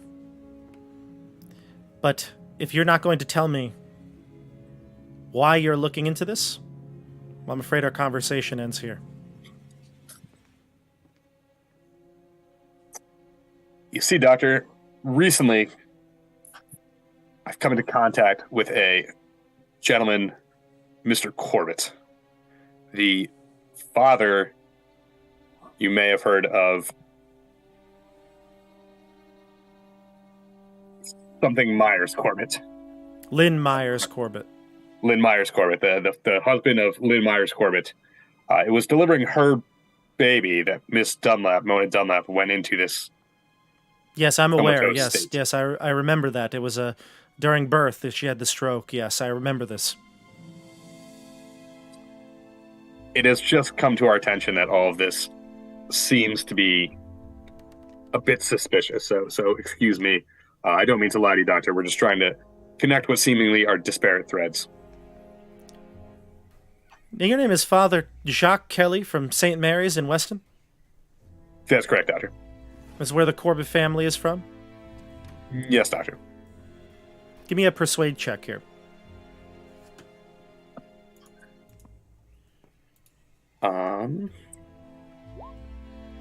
Say 42 over... Persuade. 42 over 20. Do you want to leave it at that? No, I would like to use some luck points if I can. Okay. That's I currently have 49, so I need... 20... No, I can't do math. How much more do you need to get a success? I was at... Hold on, this is now a lot of math. I was at 42, and my number was 20, so I need to use 22. Yeah, so you need 20 points. 20 points. 20 points. Okay. Okay. So you're spending 20? Yeah, so I'm down to Okay. 29 luck points. All right. The doctor will look at you And he'll really eye you down. He'll do the Larry David stare, you know. And he will come to the conclusion that you're telling the truth here, and that you're finally being upfront. I don't know how it's possible, Father, that the Corbitt family could have anything to have done with this. I mean, seeing death is a traumatizing experience, especially that if your job was to bring life into the world and ultimately the mother and the child passed. That could be very alarming. Her body went into shock. I don't see how somebody could have been responsible for that.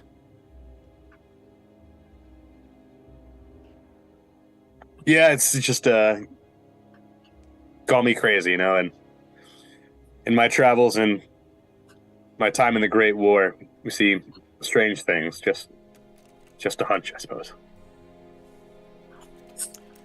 He says, "Let me see something," and he pulls up a file that he had with him, and he looks and he says, "There are some other things, some strange oddities here." And he looks through it. He says, "We tried to record some of the things she had said, especially towards her later years. One of the things I noticed, she kept talking about arms and legs. Yes, here it is. One of the nurses recorded this. One of the orderlies recorded this, excuse me. She would talk about some thing, it. She would always refer to it. No arms, no legs, barely a face.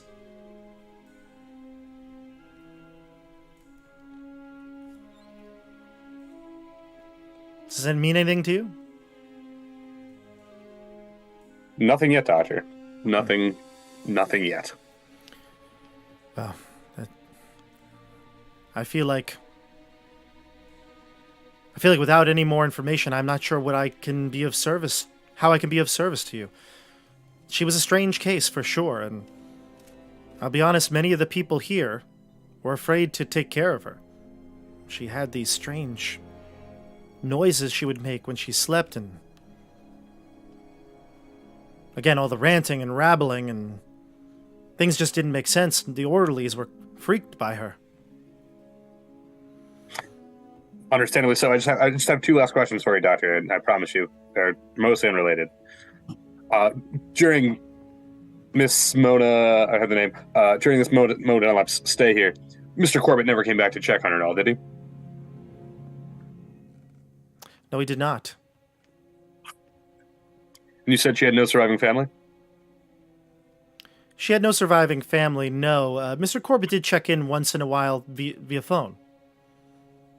But the last, she was unable to actually talk on the phone. We just gave him some small updates, all within the last, or the first year of her stay. After that, I don't think I've never taken a phone call with him. Last question for that, Doctor. Was she buried on the asylum grounds or a planter's grave, or do you know any idea where she was interred? Unfortunately, I do not. That would have been up to the Corbitts. Well, Doctor, I appreciate your time, and thank you for taking on this lovely tour of the grounds. Of course. Have a wonderful day. God be with you. And also with you. And with your spirit. And with your spirit. They changed it just to mess with us all. How dare you? It's also with you in my eyes. Hey, this is 1920. It's before they changed it. We're good. Yeah. It's probably before Vatican II. We're good. It might have been before that, yeah. I don't know what they said in the 1920s. It's in Latin still in the 1920s. I don't think there was any English going on in these. No. Oh, right, yeah, you weren't II, supposed to speak English. it. Yeah. All right, so we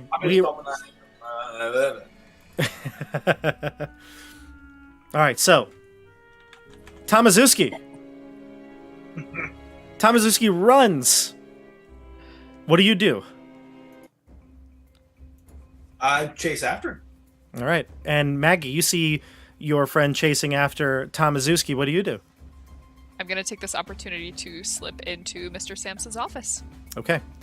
All right, so we're going to do two things here. The first is we're going to go into a chase, everybody. Call of Cthulhu has some rules for chases, which are unique to the game system. So we're going to do that now. And in order to do that, I am new to this game, so for me, the best way for me to learn things is to kind of like, I don't know, like do things to learn it. And so I created this. I'm going to share it with you all. All right. Let's move your characters over to this page. Do you see it? Yes. Oh, am I not in? Oh, I'm in GM view anyway. Okay. So actually, let me get out of this. Let me switch over to player view. So I created this. It's the Call of Cthulhu chase tracker. I saw some things like this online, but I wanted something that would also help you all with the rules as we go through and help me keep things straight. I'm just gonna go over the basics of this, and then we're gonna do the chase. So obviously, Father is not here, so I'm gonna take you out of the equation, Tim. Sorry, I apologize, but I'm gonna take you out of here. No, that's perfect. I'm here to learn too. This is exciting. You're not dead. I'm putting an X over you though. Thank you. At any time that you want to, Maggie, you can join the chase as well. So I've got your marker here. Okay. These are from the Call of Cthulhu starter set, these images. And this is actually Tomaszewski's token from the Roll20 thing. So there you go. So there's Tomaszewski. So there's Maggie, and we've got Dougal. The way it works, basically, in Call of Cthulhu is that you have these locations. I've numbered them 1 through 8. They don't actually mean that they're each a unique location. In fact, the chase may not get to the 8th location, or there may not even be 8 locations on this chase. There could be more, or whatever. But I put 8 here just because I think that will give us enough room to move things on. And they don't represent a unique or a distance. You know, it's not like 30 feet is your movement, so you can move 30 feet, something like that. It's spots in the hospital that are along this route that the chase is taking place. And they may be far from each other. Some may be but they're the next thing on the route. You'll also see there in the bottom, I put setup. So to start a chase, and since Maggie, you're here, and Dougal, you're here, I'm going to have each of you roll a con check, which is basically your constitution ability. You're going to roll it.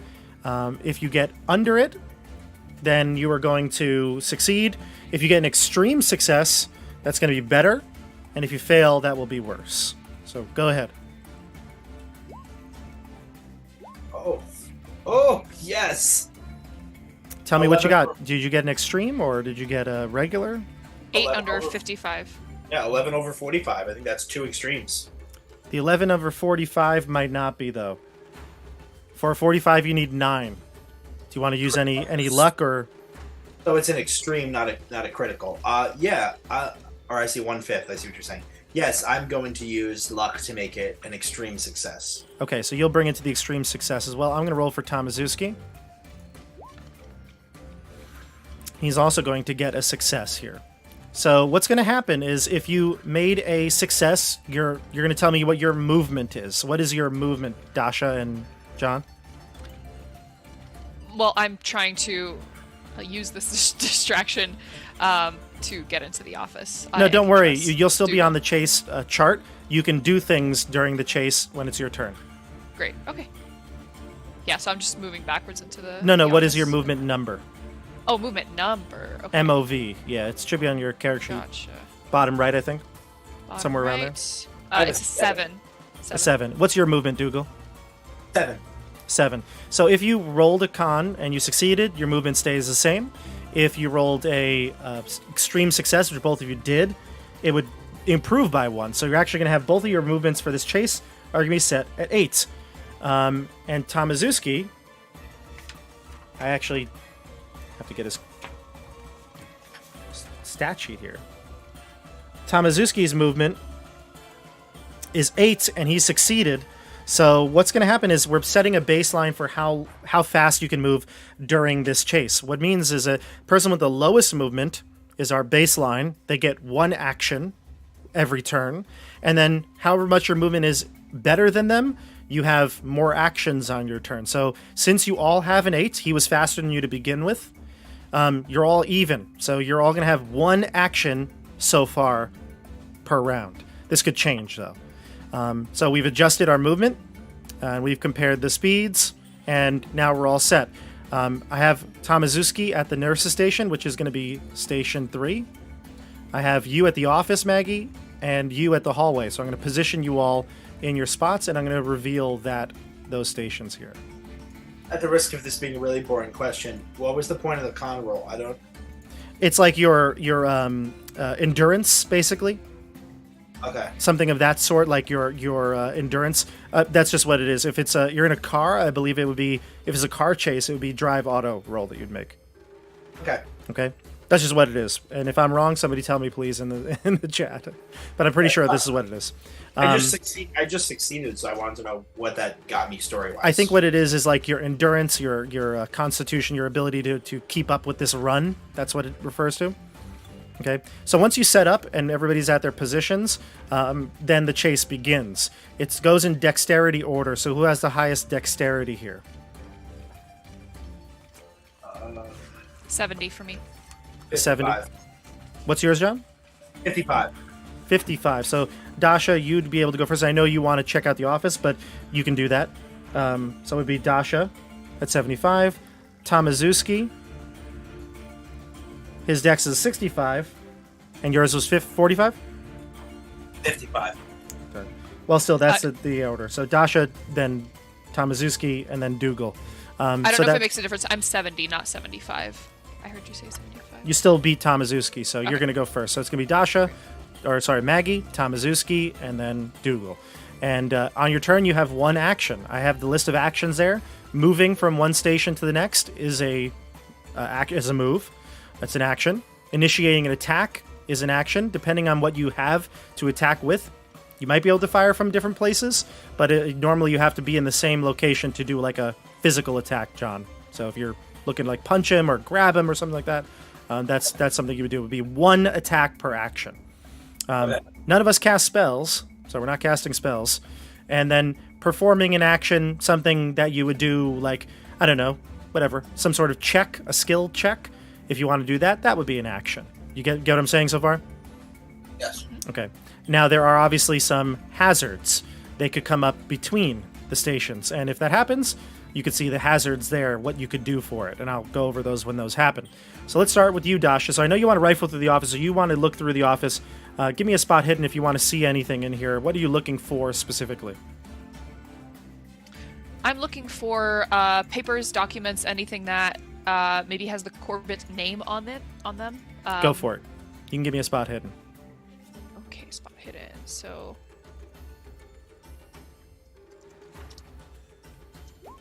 ooh, that's a 60 over 55.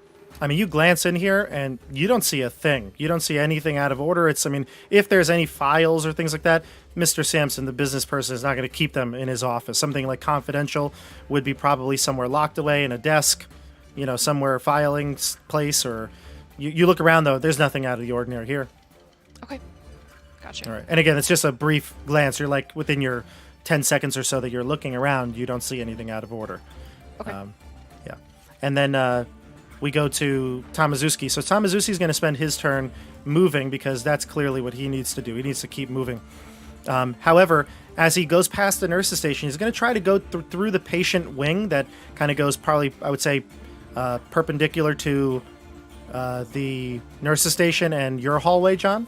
And there is a patient in a cot being wheeled in at that point. So he's going to have to make a hazard roll here, and he's not going to be able to slow down. So he's going to do that. And I see the hazards I put down there at the bottom for you, John. Cool. Yep. Here's his. He's gonna jump. Yeah, he's gonna jump. And he gets a nat 1. This guy is like an Olympic level hurdler, and he hurdles over this patient being wheeled in by a nurse. And he just flies right over the hazard, no issues whatsoever. He'll move on to the patient wing. He's running down that hallway. John, what do you do? What does Dougal do? Well, this man is just an Adonis. I head up to the nurse's station. I say, that man, he's a murderer. I'm from Scotland Yard. Can't you hear the accent? And tell me the fastest way to get down in front of him. He's gonna kill again. Be careful. So how about this? Why don't you give me a fast? We'll do like your action here. Well, do you want to move? Are you trying to move? I mean, You're chasing him down, or? I'm gonna try to attempt to move closer, but like he's so far ahead of me, I'm feeling like I need a shortcut more so than I need. Yeah, I just see. continue the same path that he went. I don't want to go the same path. I see what you mean. Yeah. Well, there is one of the. What we'll do is the group of nurses will be this obstacle. Give me a fast talk. See if you can talk to the nurses and get them to like step aside as you're asking this question, or persuade. Actually, I might even take persuade if you wanted that. I'd prefer. They're both going to be good with that. Okay, Yeah. Go ahead. Give me which one you'd like. That's an 11 over 50. Okay, so that will be it's a hard success if I'm not mistaken. You need a 10 to get a. Do you want to use luck? I'll spend another luck point. Okay, so that'll be an extreme success here. So, so what I'll do is I'll just say that as you run and you're talking, your convincing act here, the nurses all part. They don't want to mess with the Scotland Yard person, right? So they part and they tell you that there is a stairwell at the end. If he's going down, you might be able to cut him off in the lobby, and they'll maybe give you an alternate way to get down. As I'm running away, I'll just say, "You're some of the most beautiful nurses I've ever seen, but be careful. Put your head down." So I will move you. The nurses all blush, and they'll be like, he's from Scotland Yard, and they're like fanning themselves. And you get to the nurses' station, so I'll move you down one, and you got through the hazard, and you gain some information through that extreme success, we'll say. So that's where you're at now. So now we go to Dasha. Dasha, you look around the office again. There's nobody there. There's nothing in there that screams to you, Mr. Corbitt. You don't see anything. What do you do now? Are there any like writing utensils or notepads or anything out on the desk? Yeah, there's like a fountain pen or something like that. Yeah. And a notepad, something that. Yeah, it's on his nice mahogany desk, and it's, Okay. I might try to do the thing where you take, if there's a notepad, maybe something's been written on a sheet on top and ripped off. So if there's maybe a pencil at the desk, I might try to do some shading and see if there's any imprint that's been left on the notepad. I like that. We'll count that as your action. Your action of the turn is to just imprint. I'm not sure what that would be in terms of skills. What do you think it would be? It's not spot hidden probably, because that's like looking for something. That one, it's either there or it's not under the shading. Right. Yeah, I'm not sure. We can come back to you because this is not something that's going to affect the outcome here. But yeah, you can start to shade the pad. Okay. Okay. We go to Tomaszewski. Tomaszewski is going to continue down. He gets to the end of the hallway and makes a turn. You can probably see him even from the nurse station all the way down the hallway. He looks back to you before opening a door and heading into that alcove. John, what do you do? What does Dougal do? I'm gonna take the nurse's advice, right? And Sure. down the stairs, trying to head him off. Sure. And what I'm going to do here is I'm going to basically put a little... This is actually something in the book they say to do, is to have like some sort of like an alternate route. So I'm going to have you going from number 3. You're going to go a different route. And I'm just drawing a awful line that I'm going to try to do again. That was good enough. That way. Wait, can't you lock it? There's like the... Oh. Yeah, maybe. But I'm not too concerned about it. So you go from station 3 to, we'll say this is the stairwell, right? Stairwell? You'll go to the opposite stairwell, yeah. You go to a stairwell that's far away from the nurse's station. Or, sorry, it's far away from the alcove. Closer to the nurse's station. Let me just put that there. Put yourself onto that stairwell then. I'm going to move it to the map. You see where it says stairwell? Yeah. I saw 3. Am I 4 now in the stairwell? Yeah, we'll count it as the same distance, but you're going an alternate route. Mm-hmm. Yep, got it. Okay, so you head down the steps. Good, excellent. All right. Tomaszewski is going to continue down. Now, obviously, you don't know what he is. And Dasha, you can do it. It's mostly give me an insight check for your result. Maybe we'll do that. Insight, would that be... It's I believe that's intelligence? Is it not on the insight? Is not a thing? I don't. Oh no, think it's so. not. You're right. You're right. There's It's not. intelligence, education. Yeah, give me an intelligence roll. You would like an idea roll.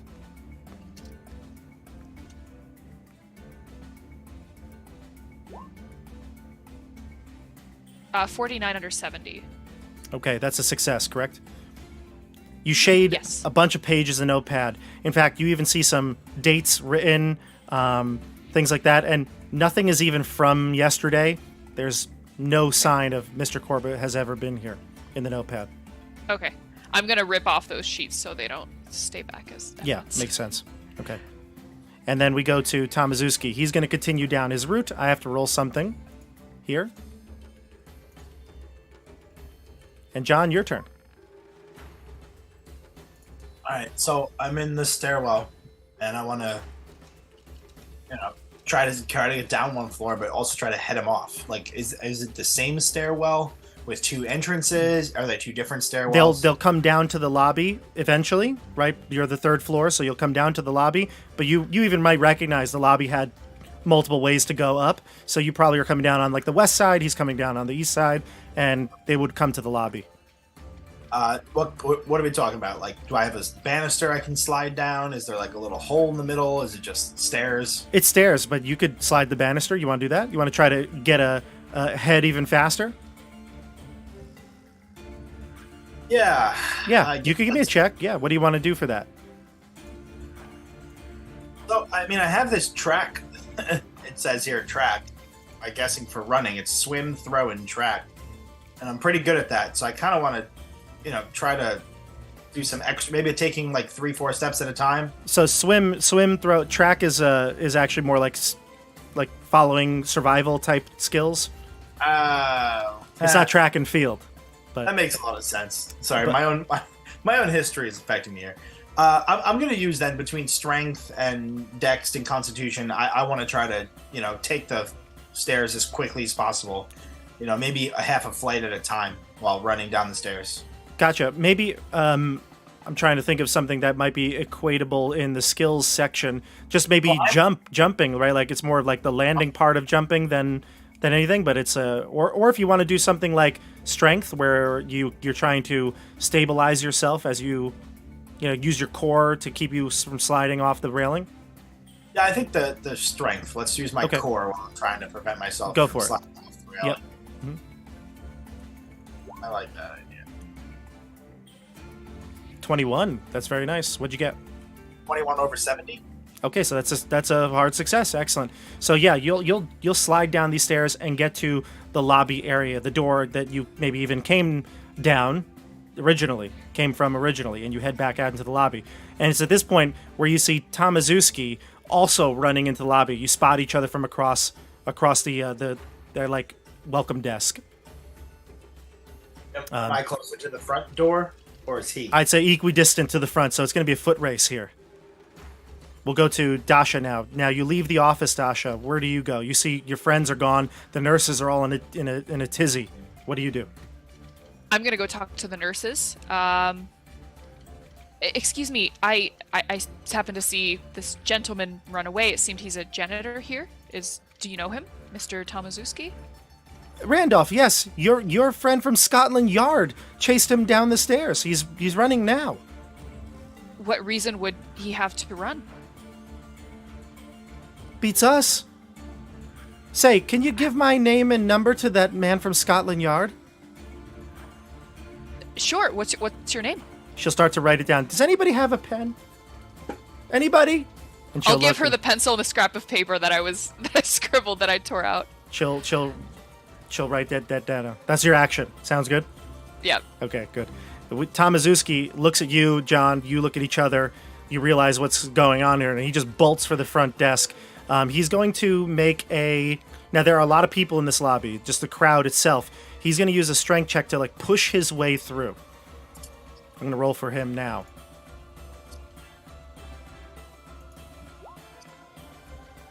Ooh, he fails his strength check. Oh my god. He fails his strength check. And so what happens is when you fail a encounter, which I'm going to put here for you here. I'm going to put the patients here. We'll put patients. We'll move the patients in the cot to here as well. All right. The patients in the cot, there are other patients here in the room, and he bumps into one of them, and I guess maybe even that patient had like a full-on like arm shoulder cast, and he just runs into it, like clotheslines himself. He takes no damage necessarily, but it's going to slow him down. And when you fail an obstacle or hazard in the game, it slows you down your movement by a D3. So I'm going to roll the D3. Here's what he loses. Ooh, he goes down by 2. So now he is at a movement of 7. Now he's going to have 1 action, and you're actually going to have 2 right now. So it's your turn, John. I'm still like pretty close to him. We're like at the same. You're in the lobby, but across the room. He's kind of like towards the front door, but he got waylaid. He got hit in the face with a cast. Yeah, I would like then to try to catch up to him with my first action. And my second action, I would like to tackle and start to punch him. Gotcha. So you want to basically, this is going to end the chase, and we're going to go into what would be considered combat, but he's not going to resist, so we're not going to even have a combat here. But you grab him on the floor, and you've got him like right by his shirt collar, right? And he's there. You have him. So that's the end of the chase, everybody. So chases are basically just a way that when I read this section in the book, I was like, this is a skill challenge, like in D&D, right? What I like to do. Like what you do. Yeah.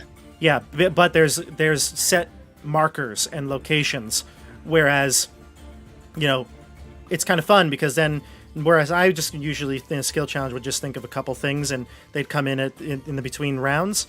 This goes a lot quicker because it's not like you're not really, I don't know what the word would be, but like you're not trying to get a certain number of successes. Once you catch up, you catch up. The person could be succeeding as well, and it just kind of spurs on the chase. Oh, he was hard to catch. He was really good. He was fast. You're all lucky that you actually got those hard or extreme con rolls, because that means you were able to keep up with him.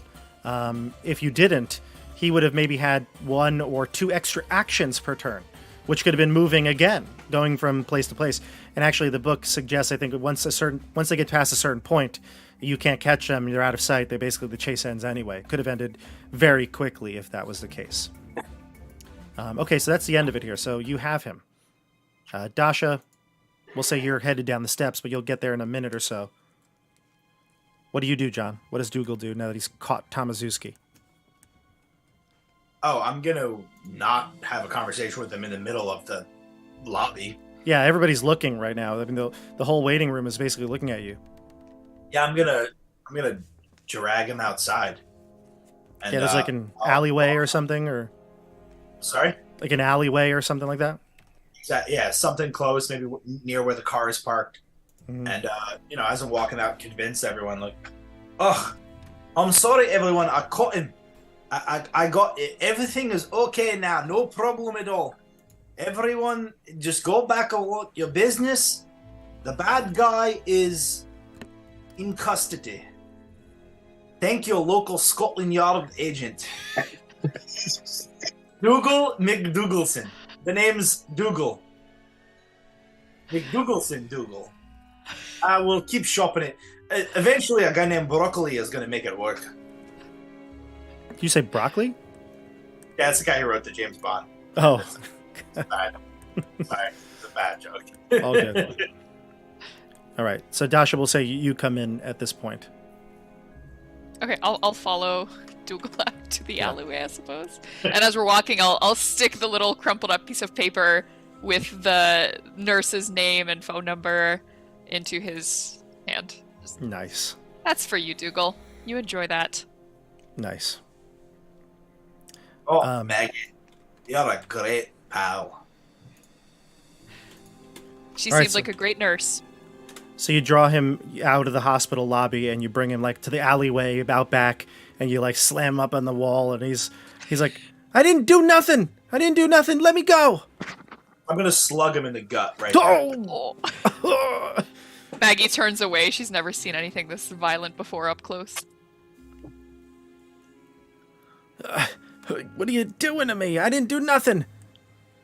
Yeah, I got a person who runs away has done something. And I know what you've done. But I'd Yeah. like you to explain it to poor little maggot over there. And I hit him one more time in the gut. What do you... Hey, easy now. Easy. What do Is you he want to taking know? damage? Is he taking damage rolls for that? If you want to, yeah, you can. So he's not resisting. What's your damage for a punch? I'd like to hit him with one of those. So my Sure. brawl is 1d3 plus a d4. Okay, go for it. Give me... That's It's an all. automatic hit because he's not fighting back, and you can roll your damage. Just call it out. All right.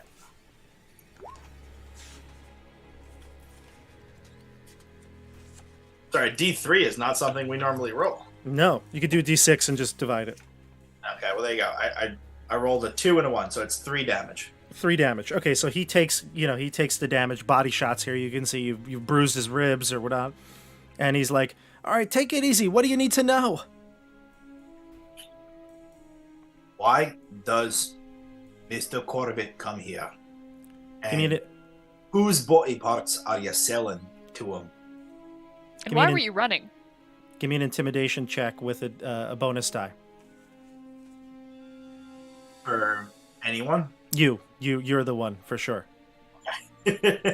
Maggie's off to the side. Maggie has seen violence, I want to clarify. Hockey is a very violent sport, especially the way she plays it, but she's never... And she's, like, tussled with, like, her brothers. She's never seen actual people actually Yeah. fighting to hurt each other. Yeah, this is more for like sport and injuries happen, Yeah. but Yeah. So, what is that? What does the 10 mean? so unfortunately for you, what that means is you rolled a... No, it's actually pretty good, I should say. It's either a 42 or a 12. 12 is what I want then. Yeah. Is that a regular... You only needed a regular success. That's, I assume, a regular success for you? Yeah, it's a 15, so it's just a regular success. Okay, 12 gotcha. over 15. 12 under 15. So he'll go, all right, please. Lay off, all right, lay off. Yeah, Mr. Corbitt comes here. Sometimes we have a relationship of sorts. But I swear, listen, I'll tell you what I did, but you can't tell no one, all right? If you tell me what you did, then you know what? Nobody's got to know about a little meeting today in the alleyway. All right, listen. All right, what I'm about to tell you might sound real weird, okay? But, look, I ain't a bad person, all right? All right, listen to me. Hey, before you speak, nobody's a bad person, but sometimes we do bad things. It's about the actions we do after those things that make us who we are.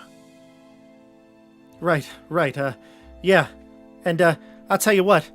I always knew he was crazy, all right? I knew this guy was crazy, but he came to me about, 2 years ago or so.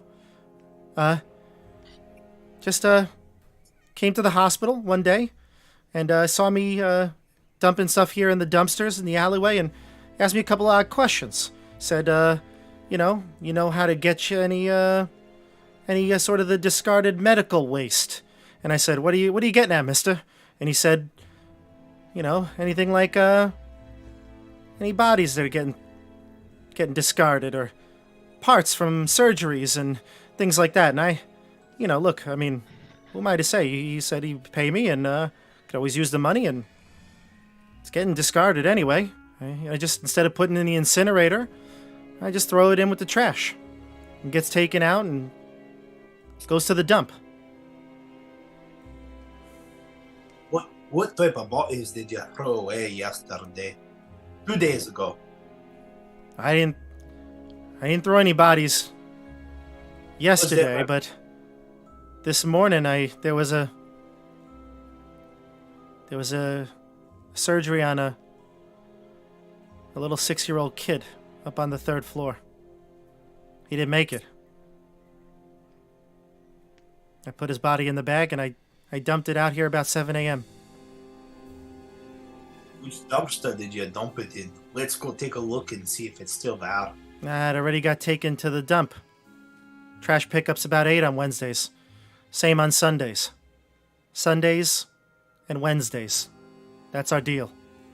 So Mr. Corbitt picks it up from the dump, or he comes here before? Oh, certainly he can't do it here. Oh my God, imagine if somebody saw him.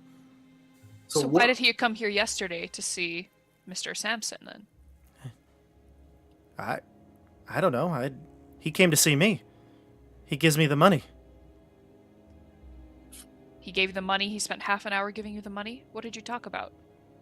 Well, he came in and he gave me the money. I don't know what else he did here. Maybe he had a meeting with somebody else. I don't know. But he came in. He gave me the money. We did our quick exchange, and then he left. I don't know how long he was here for. I only saw him for 10 minutes tops. I told him what I was going to leave him. That was it. All right, you heal me now. And Maggie, if you've got another question, let me know, because I don't mind slugging this guy one more time. I've never had a better punching bag. You do one more drop-off on Sunday, and that's the last time you'll ever do it. Or I promise it'll be the last time you ever do it. You want me to keep doing it? One more time. Okay. All right. Sunday's drop-off is the last one. I don't know if I could do it, mister. I had some weird concerns about it in the first place, but now after this, I don't know if I can do it. Well, I'll tell you. We're trying to stop what's going on here, and whatever happens in the next drop-off, those goods are going to be returned to their rightful place and buried. We have a priest waiting. You're a godly man, aren't you? Tomazuski? Not quite. He kind of chuckles. Not quite. Well, maybe you can get in the good graces before you pass. I don't think there's anything that's going to save me, he says, but I appreciate the offer. I'll make one more drop-off. And then you. What did you? I want to ask you, Mr. Tomazuski, what you told us this morning's drop-off. What about 2 days ago? Was there any drop-off for Mr. Corbitt? On Sunday? On Sunday. Yeah, I dropped off a newborn child. Didn't make it. And was the child in one piece? You see, I always have. I can't ever really throw the whole body out. You know what I mean? It's got to be unrecognizable, even with the bigger kids and adults, whatever it is, a spleen or whatever. It's got to be something. So I chop it up. Maggie looks at him for a second, says, "Excuse me, will you?" Walks over, just pukes her guts out in the corner. Nice. Look, I know I'm not a nice guy. I promise I'm not. And I'm going to pay for it one day. But, listen, you got to let me go. You got to let me go. I got to make this right. Hey, Randall, you're taking the first step in the right direction. But I promise you, if you take a wrong step, Dougal's going to be right behind you. All right. I'll do it. This is Tomazuski, by the way. Oh my god, he looks like a criminal. He does. He looks so shady. Oh, Tom. Yeah, that guy's see. shady. He looks like if David Tennant, like that Doctor Who, was like in the bad universe version of David Tennant. Yeah. Oh god. Well, Tomazuski, you'll let him go? Yeah. He's gonna run back into the hospital and kind of fix his shirt and everything, and then head in. What do you guys do?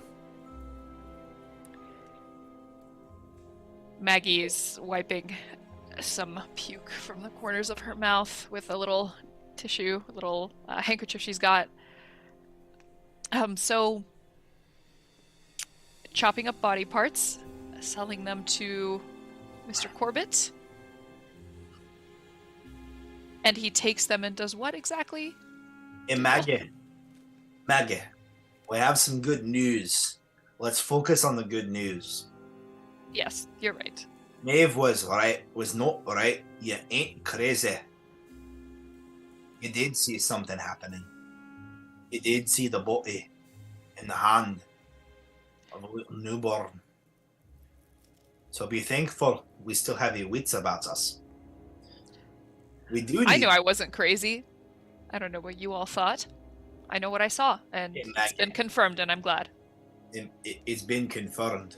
But you can't tell me somewhere deep inside you didn't hope it wasn't true. Of course I hoped it wasn't true, but like I said, I trust my eyes. I know what I saw that night. So now we know a couple things, Maggie. We know that Mr. Corbitt has been getting butter pots. We know for sure there's some lass upstairs on the second floor who maybe or maybe not was watching us. We know he grows a hell of a lot of itches. And I think we know we need to storm inside of that house and see what other things they're doing. It seems like the last 2 deliveries were children. Do you think he has some weird, sick fascination with dead children? His own child, passed, as we saw, during birth? Do you think it's related? Oh, Maggie. Oh. Maggie, you don't really know who I am and what's really happening in my life. But I've seen a few number of twisted people, and the people who act normal and fit in with society, they're the ones that are always the most scary. It's the crazy guy on the street who's tweaking around and screaming at cats and yelling at the full moon. Those people don't scare me. Like Mr. Corbitt, they scare me mighty fine. You're in the alleyway having this conversation, and as you're coming to the conclusion of it and gathering yourselves, wiping this vomit, you hear a loud crash, and people screaming, "Oh my God! Help! Help!" I will run towards the source of the noise. You head out the alleyway. You can see into the street. Traffic has been stopped. There's a body on the side of the road. Splat right all over the pavement. Tamazuski hurled himself off the roof. I'm going to say Maggie faints. Actually, you all need to give me a sanity roll. Okay. As you see the body. That's pretty intense. Good. God. People are just screaming, call the police! Totals? 10 under... Where's my sanity? 10 under 40. Trying to find the under, too. That's a success. Sanity should be up top. 35 under 45. Okay, both successes. You're able to withstand the horror or the sight of this mutilated body. But now a crowd is gathering, and you hear sirens called, coming from the streets. Do you want to head out of here, or do you want to stick around? Yeah, it's time to get out of here, and I'm driving. Okay. We go to Tim. Tim, you finally make it back to Weston in the afternoon. You get to Granny's house. She'll let you in. And you notice something. Mr. Corbitt is actually home. You see his car parked outside. And there's a very large truck. Like a big box truck. Yeah. And they're moving in what seems to be a refrigerator into the house. I hate that. Tim hates it. Father Kelly thinks nothing of it. You can see the two workers and Mr. Corbitt at the front door escorting them in, and they're carrying it in, and it's a nice big industrial one. Yeah, like a chest freezer. Yeah, it's a big, huge refrigerator, freezer. One of the most modern ones you can get in 1927. That's pretty funny you said that, because the first ever electric refrigerator was invented in 1927. Mr. Corbitt's a cutting-edge guy. It's that one. You've heard of people who have these newfangled contraptions. He's moving one in. I'll stand on the porch for a minute, and I'll wave politely. He'll also like wave. Stepford Wives. He'll wave as well. Good afternoon, Father. Wonderful day. I figured I'd you know, take half the day, get the refrigerator, maybe go for a walk or a drive in the countryside. Well, that's a lovely day for it. I was just out in the country myself. Oh, well, lovely. Well, got to tend to business as the people bring the thing through the door and he's like closing it. You have a blessed evening. You too, my child. Have a great day. You're headed in to see Maeve? Yes. Tell her Yes, I am. got the note in the mailbox, and she and her granddaughter are more than welcome to come over this evening. Probably be back sometime around 5:30 or 6 o'clock. I will pass along the good word. Yes, thank you. Take care. You too, Mr. Corbitt. He'll Have smile. a blessed evening. He'll smile at you and close the door. I'll stand on the porch for a minute longer, and then I will go back into Maeve's house. Okay. Maeve is at the window, like behind the curtain. She's like, "Did you see what he's moving in?" I don't trust them myself. God wants to be cold and make it colder. Well, I've been thinking more about Maggie, and, you know, I mean, the man just seems to be going about his day like normal.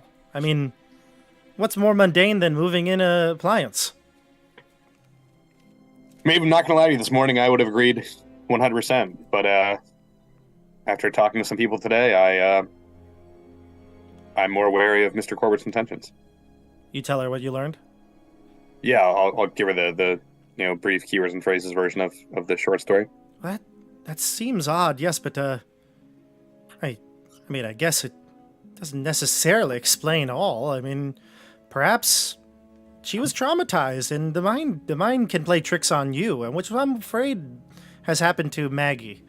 And then at that point, Maggie, you'll come in after they've had a little afternoon tea. The box truck will be gone at this point. You and Dougal come back with the Oldsmobile. Oh, Maeve, we got some bad news. And I put Maggie down on the sofa. Assuming you're still a little faint. Can't hear you, Dasha. You muted? Can you hear? Yeah. Can you hear me now? Yeah. Oh, okay, great. I somehow muted myself. Yeah, Maggie is definitely very faint, very pale. Not really saying much. Poor Maggie witnessed a man's death this afternoon.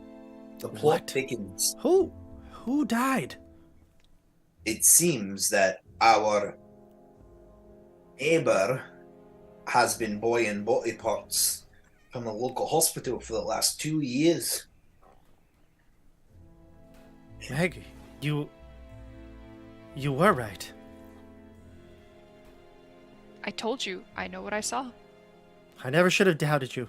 You're a Moran through and through. She'll smile at that a little bit. Oh, she's a Moran, all right. We had a chase and a fight and a brawl, and Maggie did a great job in getting out the way the whole time. And getting you a girlfriend, Dougal. No, Dougal realized in the middle of the conversation that Maeve would not be happy to know that you were like in danger and part of the fray. Yeah. So Certainly not our first fight, eh? No elbow, babe. you know what? At the end of the day, Maggie was all arms, all ready. I don't know if I know about you ripping off the arm thing yet, but Well, she'll say, I guess we're going to have to go over for tea then. Maggie forgot about tea and is now reconsidering every life decision she's made leading up to this point.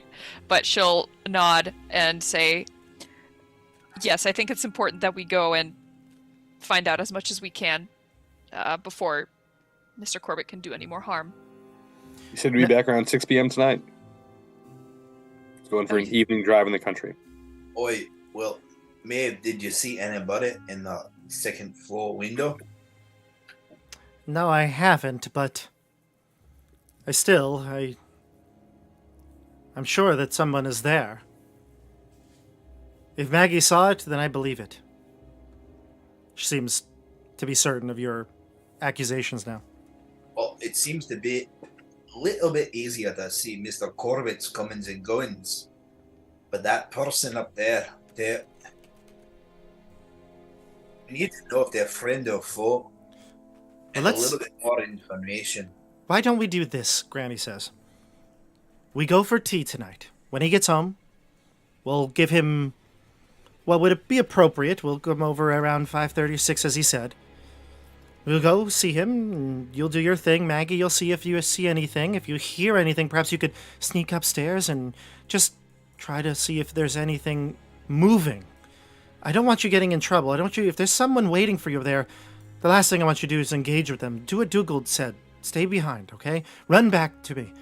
Perhaps Dougal and Father, perhaps you could be waiting close by, and if we yell, well, you come in to our rescue.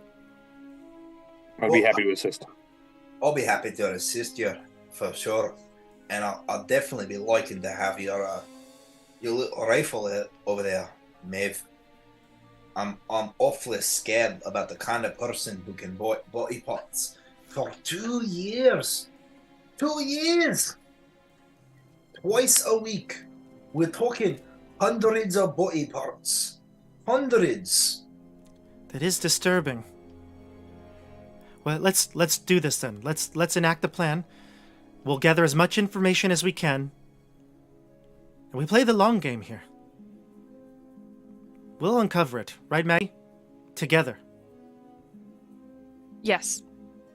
As long as we stick together, we should be safe. And I just want to say one thing. I can't move very well, so please be all ears, boys. Of course.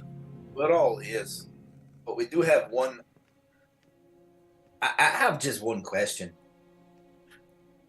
Why shouldn't we just call the cops right now? Maggie, do you agree, Father?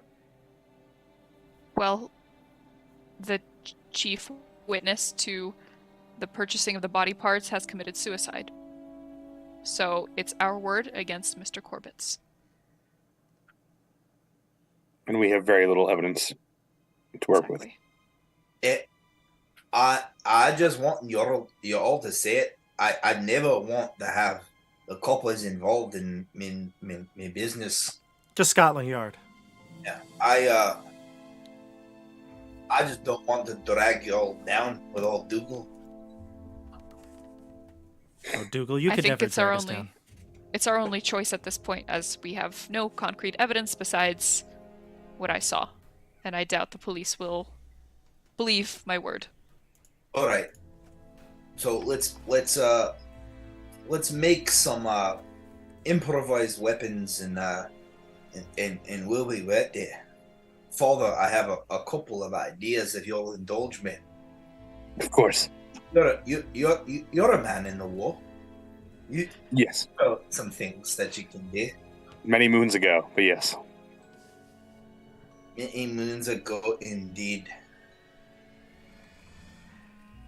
I So didn't want to roleplay those out now, but I have two main things I want to do. What ideas are there? I want to take some of my liquor and make Molotov cocktails. Nice. Okay. A fire is an easy way, especially if somebody is very concerned. A fire can trail a building.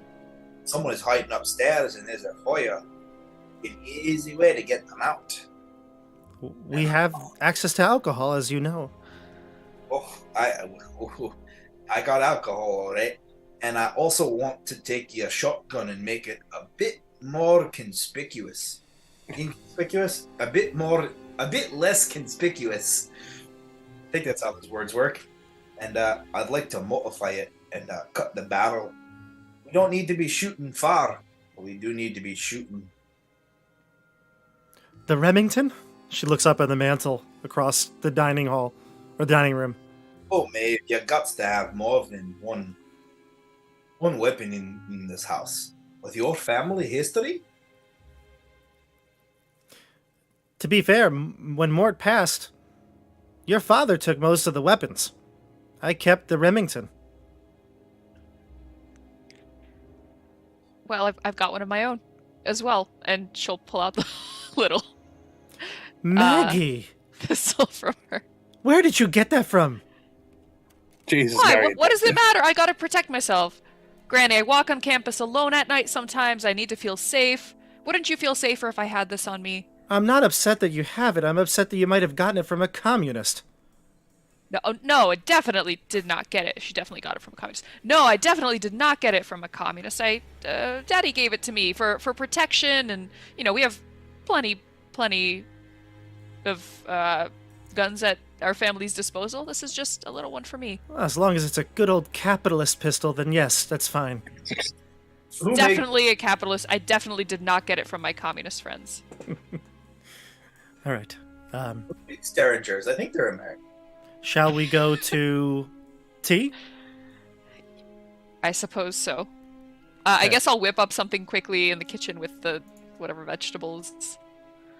Philadelphia. That's a great. There you go. A great city. Nice. The worst. Just kidding. Go Mets. All right, so the last thing we'll do today, before we close out the session, is just this one last thing here before we with the tea. So here's what I want to do. The rest of the day, you're going to spend making Molotov cocktails and sawing off the Remington. Tim, you're going to go to your confession and do that at the parish, and then you're going to head back here at around 5:30. Dasha, you're going to prepare yourself mentally, maybe shower, clean up, try to shake off wash off the stench of death and vomit, and prepare the food. 5:30 rolls around. Mr. Corbitt comes home. You wait about 15 minutes or so, and then you and Granny walk very slowly across the street. As you approach Mr. Corbitt's house, you're looking up at all the windows. You don't see any silhouettes. But Mr. Corbitt greets you at the door. You don't even need to ring the doorbell or knock on the door. As you're getting Granny to the steps, he'll open the door and he'll say, "Granny, come on up.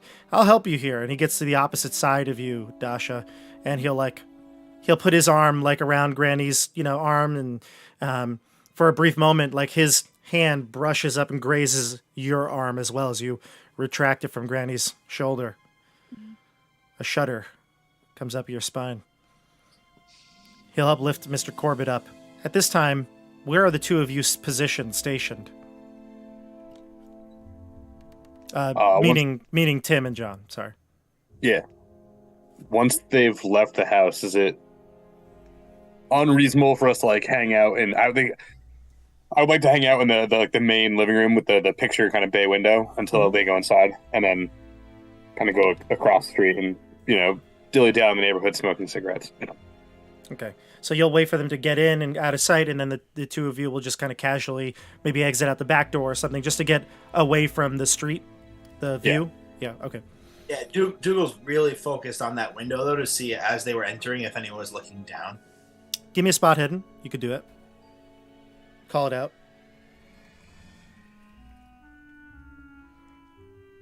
And then both of you need to give me a stealth check as you're trying to be, as you said, a little less conspicuous as you walk through the streets of Maple.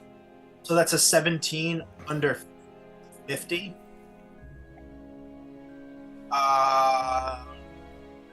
Yeah, 17 under 50. And a 13 under 20 for stealth. You don't see anything moving in the house, but you do notice there are quite a few people outside walking, like people walking their dogs. It's like a nice summer evening, so there's plenty of people out and about. For a success on stealth, you probably need a hard success to go onto his property without people noticing you. If you wanted to just hang out on the street, there'd be no issues, but you can make a stealth check if you'd like to.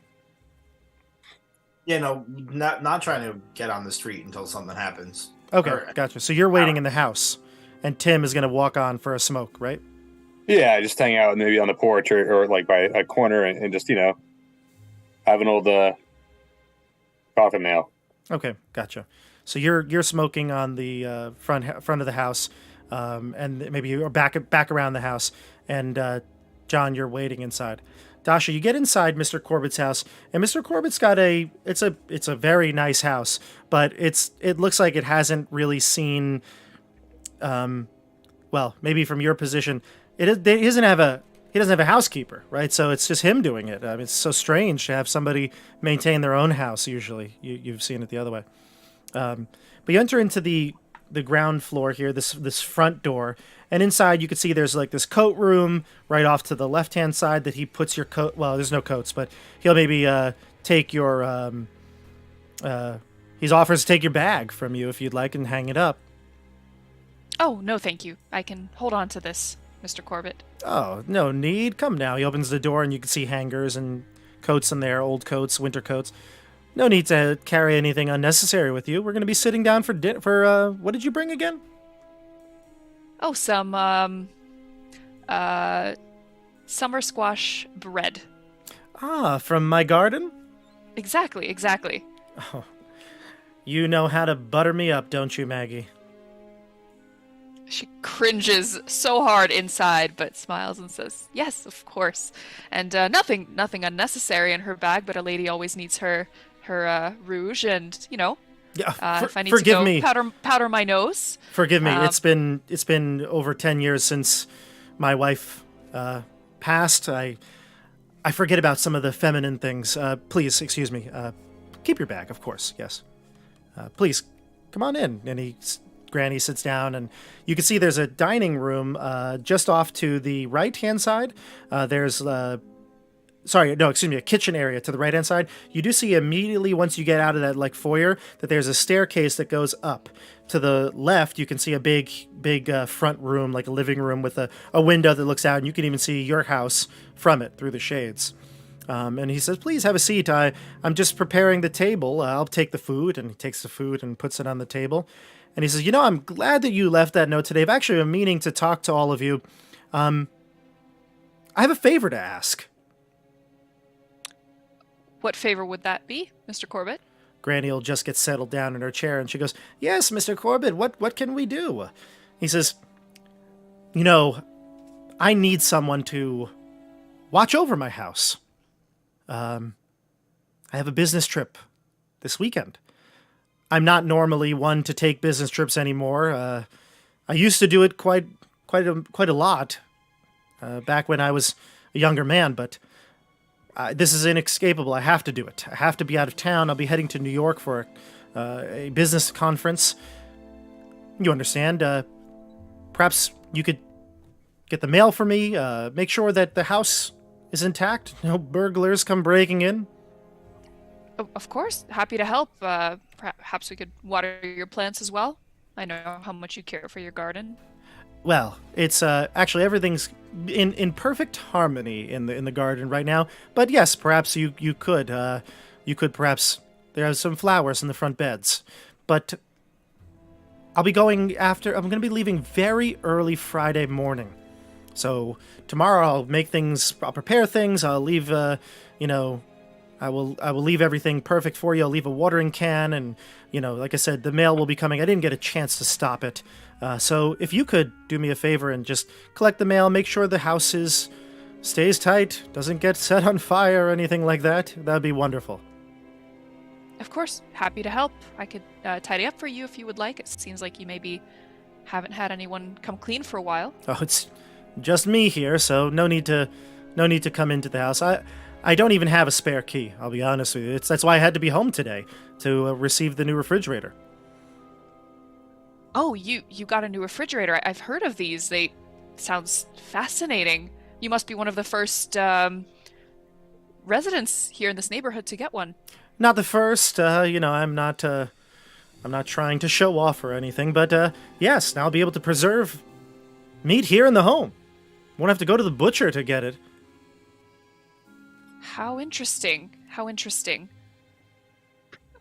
Granny, what are your thoughts on these newfangled refrigerators? Well, they're remarkable, and it's an amazing piece of technology. It wonders what we can do. Yes, it is. It's a wonder what we can do. And please come to the dinner table now. We prepare, puts the squash out and everything, and He sits down and he says, I always knew that I'd be able to count on our friendly neighbors in this neighborhood. Weston is just that type of place. Don't you agree, Maggie? Yes.